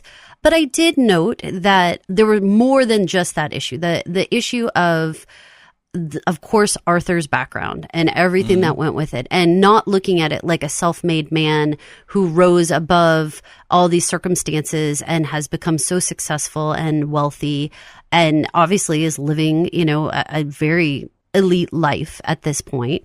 The way that she just ignored that part of the story and instead just want to focus on the part that he could not control, that he was born into slavery and that was his early life. Like, people who judge people on someone else's childhood and or like early beginnings when they had no control over what was going on. And of course, I mean, on a much larger level, obviously legally and the laws and everything we had, like Arthur didn't not do the right things. He in fact did play his cards as well as he could, but he was dealt a much rougher hand than, say, the Kirklands. And so he did have to rise above this entire situation that he grew up in. And he did. And I wish, like anything, that, I mean, I see Mr. Kirkland giving a lot of compliments, I want to say, and at least trying to say kind words, like saying, well, maybe I know the people, even if he seemed very personable well, he didn't to me. know. He did. And then, in fact, even correcting his wife in front of everyone else and saying, like, oh, come on now, I've gone and gotten cures for you there from Arthur's store. Like, you really owe him like a lot for you feeling better in different situations. He really was trying to kind of like get her back on course. Like, let's not go down that road. You're judging this family way too harshly.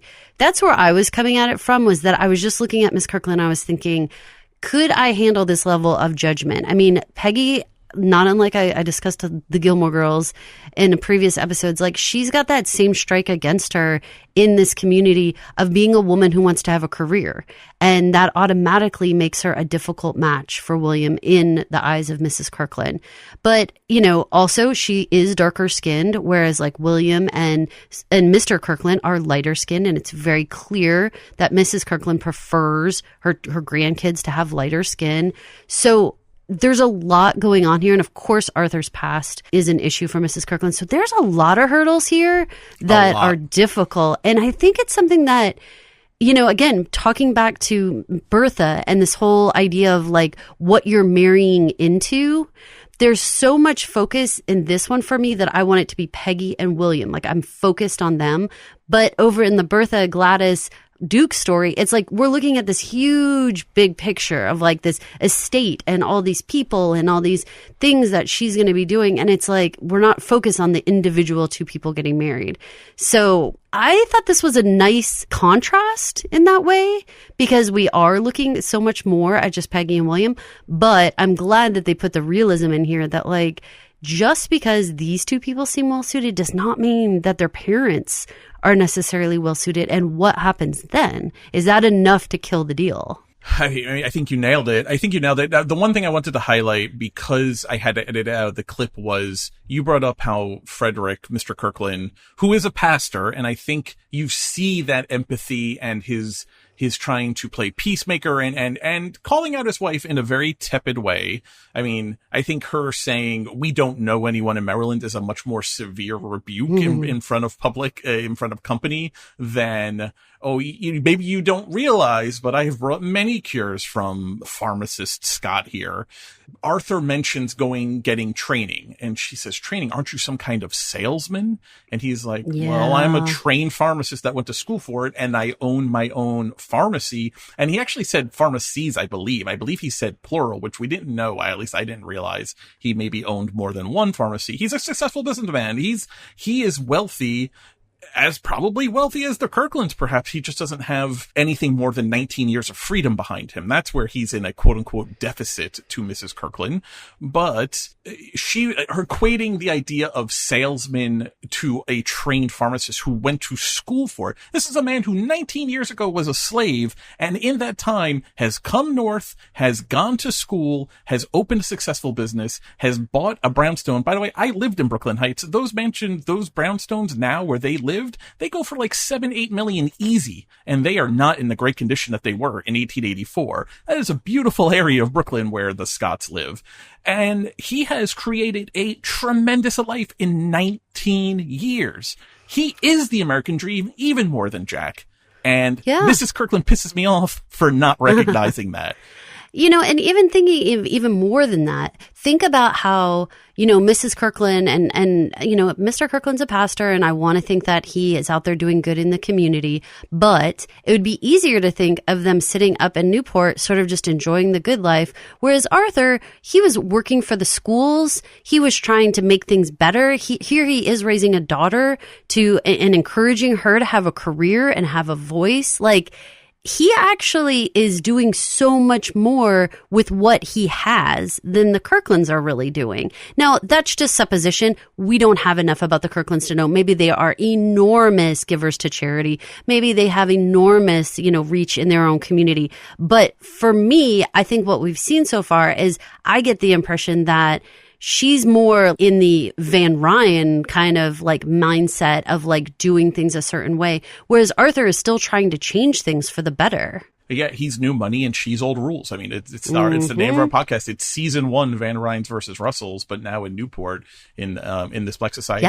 Yeah. You know, I think I ended up came out of this conversation, even though William and Peggy go off to meet his brother James, so they missed the bulk of the gross part of the conversation. I like that William went to Howard. I like that he didn't go to Yale or go to Harvard like the other family members in the Kirkland family did to go to medical school. He went to Howard University. I give him credit for that. That shows me William, to some extent, is his own man. Something, again, we have seen a problem with young men on this show getting out from their mother's skirts. He went to Howard University, a fine institution. A little bit about Howard University. Established in 1867, shortly after the end of the American Civil War. Members of the Black Congregational Society of Washington considered establishing a theological seminary for the education of black clergymen. Within a few weeks of their plans, the project was expanded to include a provision for an entire university. Within 2 years, the university consisted of the colleges of liberal arts and medicine. The new institution was named for General Oliver Otis Howard, a Civil War hero who was both the founder of the university and, at the time, commissioner of the Freedmen's Bureau. Howard later served as president of the university from 1869 to 1874. Howard University is a historically black college, still in existence today, still based in Washington, D.C., and it is a R1 federally chartered research university. For those that not going through the college process, R1 is it is one of the most research-heavy institutions. That's what that designation means. Howard is an impressive university. It is now. It was then. I give William a lot of credit. I think that shows a lot of character that he went there instead of having gone to Yale or Harvard, where clearly his mother would have preferred him to go. So one thing that it told me about William that was super important, like you were saying, that he's willing to not only not hide behind his mom's skirt, but actively defy her wishes, which is a really, really big deal.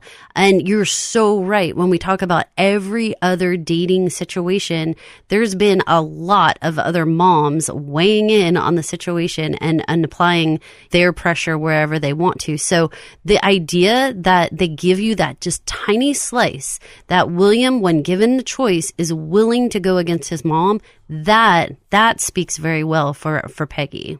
And I think it is interesting and indicative that William understands who his mother is to some degree, because when given the chance in this conversation, he needled her for never having come visit him down in Howard, because they don't know anyone, quote unquote, down there. She didn't even go to D.C. to visit him while in medical school. You know, had he gone to Yale or Harvard, neither of which are down the road from Newport. I mean, they're not terribly far. They're not Howard far, but you know she would have gone and visited him there. She didn't even go visit him. William understands who his mother is, and you're right. That was an act of defiance. Makes me like him even more. It really does, and it makes me feel like he is really Peggy's best chance of all of the people we've seen really across all the different people that have been here on the show, including, T. Thomas Fortune and all them. He actually seems like somebody who would speak up for himself, speak up for his wife, yes, and speak up for his kids and his own family, not talking about his parents and stuff, but talking about his own immediate family. I feel like I could actually trust Peggy with him, that he would not pull like a Handmaid's Tale on us, if you will, if you watch the finales, if you know what's going on in that final season. The idea of like getting married and then turning on a dime on the wife and being like, like where suddenly the rules do apply to you and it's not going to be an easy life. I do feel like I can trust William that he's going to let Peggy continue to have a career. He would absolutely defer to her about making decisions and stuff, or they would work on it together. But in no way do I feel like he would silence her or try to make her submissive or any of the things that the women of the day. It's been told to us by Bertha and Ada and Agnes and everybody else that the biggest danger for women is to become these submissive, passive creatures where the men just rule the roost and you don't have any say. That is absolutely the outcome you do not want. That is very clear, and they have told us that. So this seems like a man who is not going to do that to Peggy, and that gives me a lot of hope. But his mother, woof. How many times in the last 2 weeks have we said Billy Carlton, had he gotten together with Gladys, would never, ever have contradicted something Bertha said, or even his own mother, for that matter. And they would have been under the thumb of both sets of parents. And here we are in just one episode. We see William not only being willing to defy his mother, we know he enjoys and is attracted to Peggy for who she is now, not for who he wants to make her or may want to make her. And what's our evidence for that? The first thing he did when he found out her novel installment had been published was he sat down in her room and read it. He didn't say, ew. He didn't say you shouldn't be writing. He didn't blanch or beg off in any other way. He didn't say what Mrs. Kirkland says here. Oh, I see. No, he sat down, opened the paper, and read her novel installment. He immediately was showing signs, buying signs for being attracted to who she is, not for who he would like to make her. And let's flip over to Marion and Dashiell and him being like, yeah, well, of course you're not going to work once we get married. Right. Think about how often that theme has gone on of it being like, yeah, but as soon as we get married, your whole life changes and your dreams are over. Whatever it is you think you want to be doing, forget that. We've heard that. And that's been a story here many times. So it's imperative for Peggy to be able to find a partner in this day and age, which is, oh my God, so difficult, that actually respects her for her brain and her soul and her beautiful mind and everything she's got going on here. I just feel like, thank God that William is a doctor and he is somebody who is educated and elevated and can accept having a wife be your peer and not feel insecure as a man, not feel like, oh, well, I have to exert my dominance in order for this to be like a good marriage or a correct marriage. I kind of feel like we saw that a little with Charles Fane, you know, with like the switch, how quick it can turn from being like, oh, this seems like a good, amenable couple that seems to get along easily, to like, this guy's a jackass in like a second. We've seen it. I feel so embarrassed about going on the record last season about how much I like those two. Charles Fane has made me feel embarrassed because I didn't see it. And I pride myself on being a good TV watcher, good on the pulse of things. And that 180 bamboozled me. So, let's get back to Peggy though here, because just on the crest of having this great first date on the cliff walk, and for her part, she enjoyed her time at the family meeting. She is hearing in the aftermath breakdown, which so real, right? This is the exact thing we all do when we come back from meeting parents or meeting families of suitors or anything. You come back to your house and you do the gossip breakdown in the living room, and she's hearing, it's not what Mrs. Kirkland said, but how she said it. And I think Dorothy nails it on the head when she said that. It's not exactly what, listen to that clip. She doesn't specifically say anything, except for maybe the suntanned, the sun line about the grandkids. It's the tone. It's how she said it. Exactly right. Here's a troubling thing. And I wanted to circle back to this because you mentioned Athena before. What did she know? She says, you saw James and his bride. She's looking for another kind of wife for William. Athena calls it preferences. Arthur calls it the correct word, prejudices. And I think that's an important conversation. And yes, Athena is related to Dorothy. She is a cousin, but clearly she is also in this Newport society. So a little I wary agree. on That was Athena's. some massaging of words for sure. And, you know, I'm surprised though that Athena would put Peggy in that situation. Like if she knew that Mrs. Kirkland, first of all, it's concerning to me that Mrs. Kirkland gets her way and rules the roost, because that makes me feel like, Mr. Kirkland, you're the one that seems to be a little bit more reasonable. And I hope you are not like a weak man who just hides behind your wife. But at the same time, I'm really curious about like, why would Athena not say like, hey, you guys, actually, I should kind of like give you like a heads up on this. Like, she's actually very concerned about skin color. She's very concerned about specific backgrounds and stuff like that, which would not be shocking to any of these people. It would simply be a heads up. Arthur, no one would be shocked to hear that. They just need to know and be prepared. And I feel badly for Arthur because in many ways, I kind of feel like Arthur and Dorothy like walked into like an ambush, because absolutely, I feel like everyone else in Newport knew that Mrs. Kirkland wasn't going to be cool with this situation. And that feels terrible. But I do like the fact that William not only invited Peggy, and he's like, invite everybody. Everybody comes. That would be great. My brother's going to be there. This is going to be fun. I like the everybody's invited attitude. Like that to me keeps Peggy's world very open, very welcoming. It doesn't feel like it will become small and like claustrophobic. And without which hesitation. could happen very fast in these relationships. And he offers it without hesitation and with joy in his heart. The unspoken undertone there is, I just want to be with you. Bring everyone. Whoever is coming up for the weekend, bring them all, because I want whatever to be able the to walk obstacle with you. is, like, Right. let's just deal with it, and we can deal with it. But that's the thing, that those little moments like that, that's a glimmer of hope, because that means that he's the type of guy who, when an obstacle comes your way, he just says, well, let's just handle it this way, and let's work together, and you invite your family and I will tell my family you're coming. Like, that tells me that he's not a guy who's going to be like, oh, okay, don't make me wait too long. Like, none of that crap, you know, none of that game playing, you know, but instead actually like finding a solution together and being real, like already sort of working as a team. That feels wonderful. I do have to laugh a little bit about how Peggy has to say that she was like undignified in being sick. Oh, what a world. In that women, we can't even be sick. We're not even allowed to be sick. That's undignified. Like, oh man. But how cute was the banter about, I'm here on my doctor's orders. Yes, no, it was cute. That was all cute and funny. But God, like, we're not allowed to be like, just have any moments at all. It's just, it's grating. 2025 or 1884, it's the same damn time. It is. You know what? Again, one thing that I do want to bring up in this, and that gets talked about very little in real life is the idea of like marrying into an entire family. And that is something that this show does really, really well in discussing all the things about you're marrying into the entire family. Do you understand what that means? You can love this one person, but do you understand that they come with this whole other group of people behind them? I think it's something that in real life, no one talks enough about. If you think you're having trouble with your boyfriend's parents now, wait till you get married. I don't know why it's not in the first page of every, the Knot. You remember like the wedding magazine, The Knot? Sure. In the header information on the first page where they give like the managing editor and all that stuff should be something that says in bold, you are marrying the family too.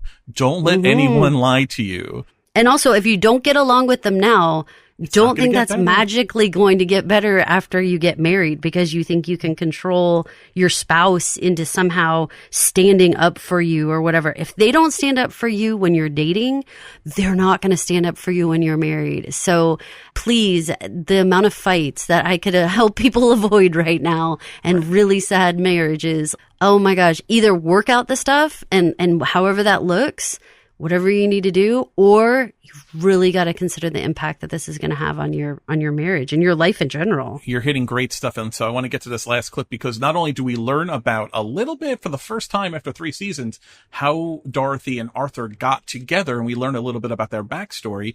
Dorothy and Athena, after Arthur goes home, actually talk about a couple of things that you're bringing up here. So let's get to this last clip of the evening and we'll hash it out. Do you think I was harsh about Mrs. Kirkland? I don't have to remind you what a challenging time we had with your family accepting me. It's only because they had somebody else sitting. And that someone else had been born free like you and liked. But I chose you. If she were to marry William and the children take after him, won't people think Peggy's their nurse? You and Mrs. Kirkland probably have that same thought. Oh, don't bracket me with her.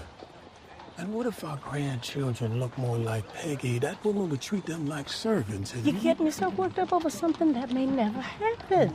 William is a fine young man. Yes, he is. Yeah, but what about his mother? Must I remind you how things turned out when you last imposed your will in Peggy's love life? And that leaves Peggy in the middle when she deserves love and ease. Love is never easy. You chose it and fought the family. Including you. Oh, I was young. Following my parents' lead.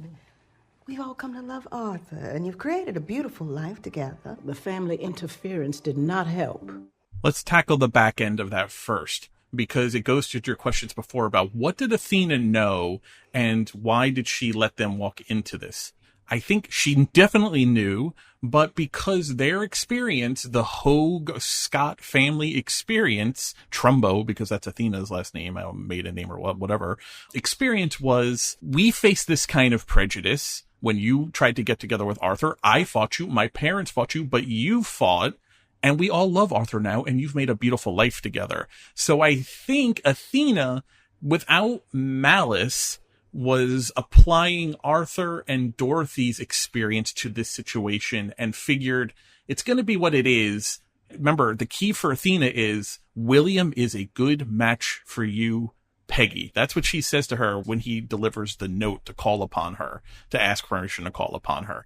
That's what Athena is focusing on, and everything else, because of the experience that she lived through with Dorothy and Arthur, I think maybe as a secondary concern for her. Mrs. Kirkland can be overcome if the children are committed enough to the proposal. Does that work? Does that convince you? I mean, maybe in a TV show, but I mean, I've just seen so much stuff in real life that's like, I don't know, man. I mean, you are going to have some really good angles on this in order to be able to even approach Mrs. Kirkland with this idea, because this is so deeply seated. This is not the type of thing that you can change in a conversation or even in a couple years conversations or anything like that. Like, she has an issue with Arthur's background and she has an issue with their skin color. And that is a very, very big obstacle to overcome. And I want Peggy to be happy. She deserves to be happy. She has gone through so much tragedy in such a young period here of her life, you know, losing her her husband, losing her child, the whole thing with her parents really now is wonderful, but it wasn't when we started this show. So I don't know. I mean, sometimes you just want things to be easy for your characters, and this is not going to be easy. I'm wishing them the very best, but I don't really know how William is going to convince his mother that this situation's okay. I think we're going to have to put a lot of stock in William not giving a shit and being a man who stands on his own 2 feet and pursue what he wants, not what his mother wants. You know what the curiosity with that is, though? Is money. I wonder about that. Who really holds the purse strings? Where did the money come from? No, I know, but he's still trying to make his way in the world. He is a black doctor, and so we know that comes with its own set of obstacles. I mean, he's still just making his own way. For sure. But I'm just wondering if the money is coming from Mrs. Kirkland's family or Mr. Kirkland's family. And I'm wondering what kind of stipulations will be put on William if you choose this person. My guess is the money is coming from Mrs. Kirkland. She wasn't talking about Frederick's family being 5th generation, fought for the Americans in the American Revolution, playing the bugle. It was her family. It was her great-great-grandfather who did that. So my guess is she's the money and he is... maybe connections, maybe a good match, well-suited pastor, powerful pastor. I mean, a lot of sway in the community. He is the society name. She's the money. That's my guess on how that breaks down. I believe that. I believe that to be true. But what will that mean in terms of, again, we're talking about what are you willing to walk away? Like, is Gladys willing to be disowned? Is William willing to be disowned? Like, what are these people willing to do in the name of being with the person that they want to be with? Let's talk about Arthur's PTSD that we learned in that clip. Arthur is not just concerned when he says that those people never change. They only get worse. She'll only ever see me as a slave. He says that in the earlier scene right after they meet the family. The PTSD he's clearly exhibiting on the steps as he's getting ready to return to Brooklyn. What if they look like William? They're going to think Peggy's the servant. What if they look like Peggy? The mother is going, Mrs. Kirkland's going to treat the kids like their servants, the babies like their servants. Your family tried to match you with a light-skinned freeman. But Dorothy says, but I chose you. And we learned from her conversation with Athena, fought the family in order to choose Arthur. But from Arthur's point of view, his daughter is now stepping into the exact situation he had to go through. And clearly, again, 19 years is not a terribly long amount of time. This is a fresh wound for Arthur. I think that is being scabbed open or being picked open. I agree with that very much. You know, sometimes as a parent, you have moments where you think you've healed whatever generational crap that you're dealing with. And then you see something in your kid happening and you're like, God, I thought I had stopped the pattern here. I thought I had actually made this not happen. And it's so frustrating because you've spent your life trying to undo things that you grew up with. And then you see your kid having to go through the same thing. It's very frustrating. And I could understand why Arthur would be like, God, no matter how good I do, I can't outrun my past. And it's not my fault that was my past. It's not choices I made. I've made good choices to get up and out. Are you having one of those moments? You sound like you're having one of those moments. I feel like my entire adult life has been fighting generational trauma that I thought I overcame. Nice. So, yeah. Do you feel like you have overcome it, or do you feel like you're still fighting it? For the most part, it's for the most part, don't really think about it. But every now and then something comes up and you're like, God damn it. God damn it. I thought we were past that. It happens. When your kid is like you and, goes through things like you went through, it's hard not to kind of relive what clearly Arthur's reliving here. So I think it's very interesting to learn that backstory about the family had another man picked out. Sounds like not a love match. Sounds a little bit like a Bertha Russell in Dorothy's family, but she stood on her feet and fought the family and fought for Arthur. Man, wouldn't you want to watch a prequel of young Arthur and Dorothy getting together? That sounds like at least a miniseries we should be getting. That would be great. What did you think of Dorothy now? she reminds Arthur, and that's how their conversation ends. Need I remind you the last time you interfered in Peggy's love life, which may be a low blow, but also earned. This is a different situation, but maybe Arthur needed to be reminded before he began to spin out of control. But she says to Athena, without any more context, Peggy deserves a life of love and ease. Man, don't you wish we all had parents that were committed to making sure we were living a life of love and ease? Yeah. Yes. That is It's in very short supply remarkable. on this show. And it is. It certainly is. But it's so true. Again, like I said earlier, you know, Peggy has gone through a lot of trauma for being such a young person. And, you know, she's already had to live through so much. And her parents had that moment with her of the hope that child was alive. And then, you know, finding out that no, it is actually gone. The whole thing was just so heartbreaking that, yeah, at this point, she deserves to live her dreams and have someone who loves her and takes care of her and, you know, cherishes her and allows her to follow her dreams and do everything she wants to do.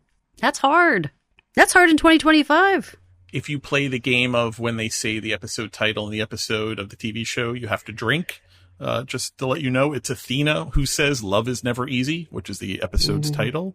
You know, again, I think it's just interesting that this wasn't just Dorothy versus her mother and father. This was Dorothy versus at least her mother, father, and her cousins, the entirety of her cousins' family. That's a lot of fighting for however, I mean, we're talking the late 1860s, early 1870s? No, it has to be. I mean, they basically had to get together as soon as Arthur was emancipated based on how old Peggy is. Yeah, I would say. Yeah. Can you imagine what that conversation was like? Could you imagine Mrs. Kirkland with Dorothy bringing Arthur home? Oh my goodness. I can't even imagine. I can't even imagine.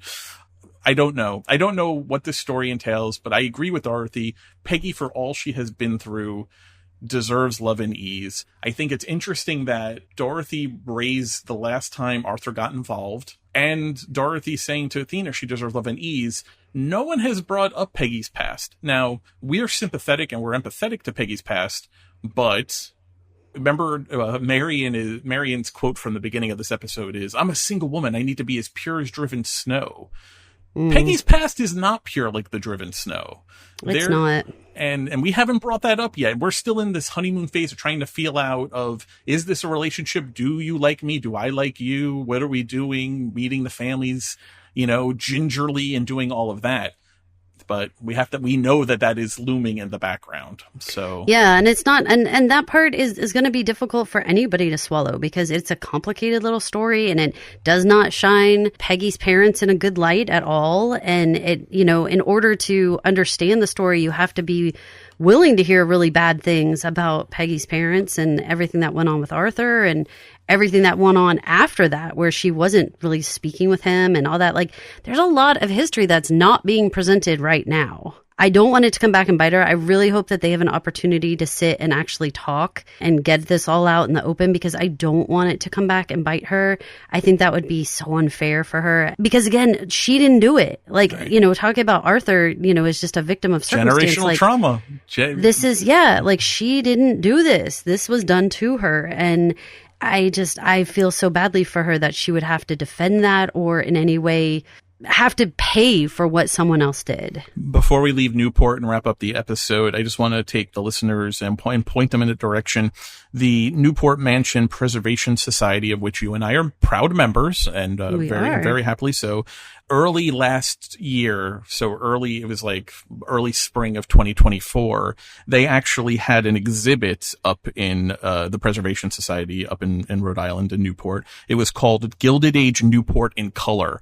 And it was talking, it was a photo and there were some talks given at the same time, exhibit about exactly what William says in that first clip, which is one of the reasons I played all the parts that I did, talking about how his family and other Black families always had opportunities. There was a community to be had. It was small, but it was a thriving, successful community at a time when that was not really open to people of color in order to be successful, Newport did have that section of their town where they were allowed to thrive. They did have doctors and they did have professionals and bankers.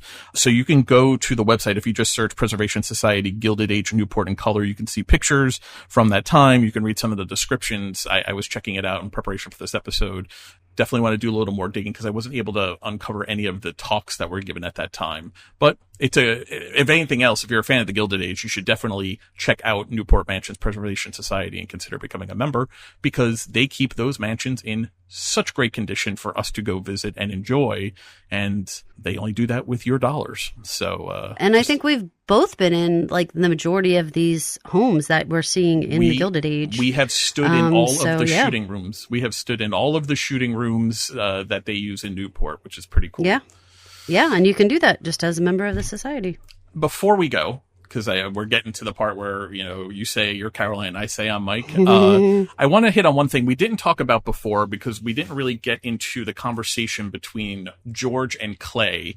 But the summary of that real quick was, even though George told Clay, don't come home until you have the Morency deal done, Clay comes home. He doesn't have the Morency deal done. He tells him he needs more money. George says, dip into the dowry money, the assets we were selling to raise funds for the dowry, use that for the negotiations.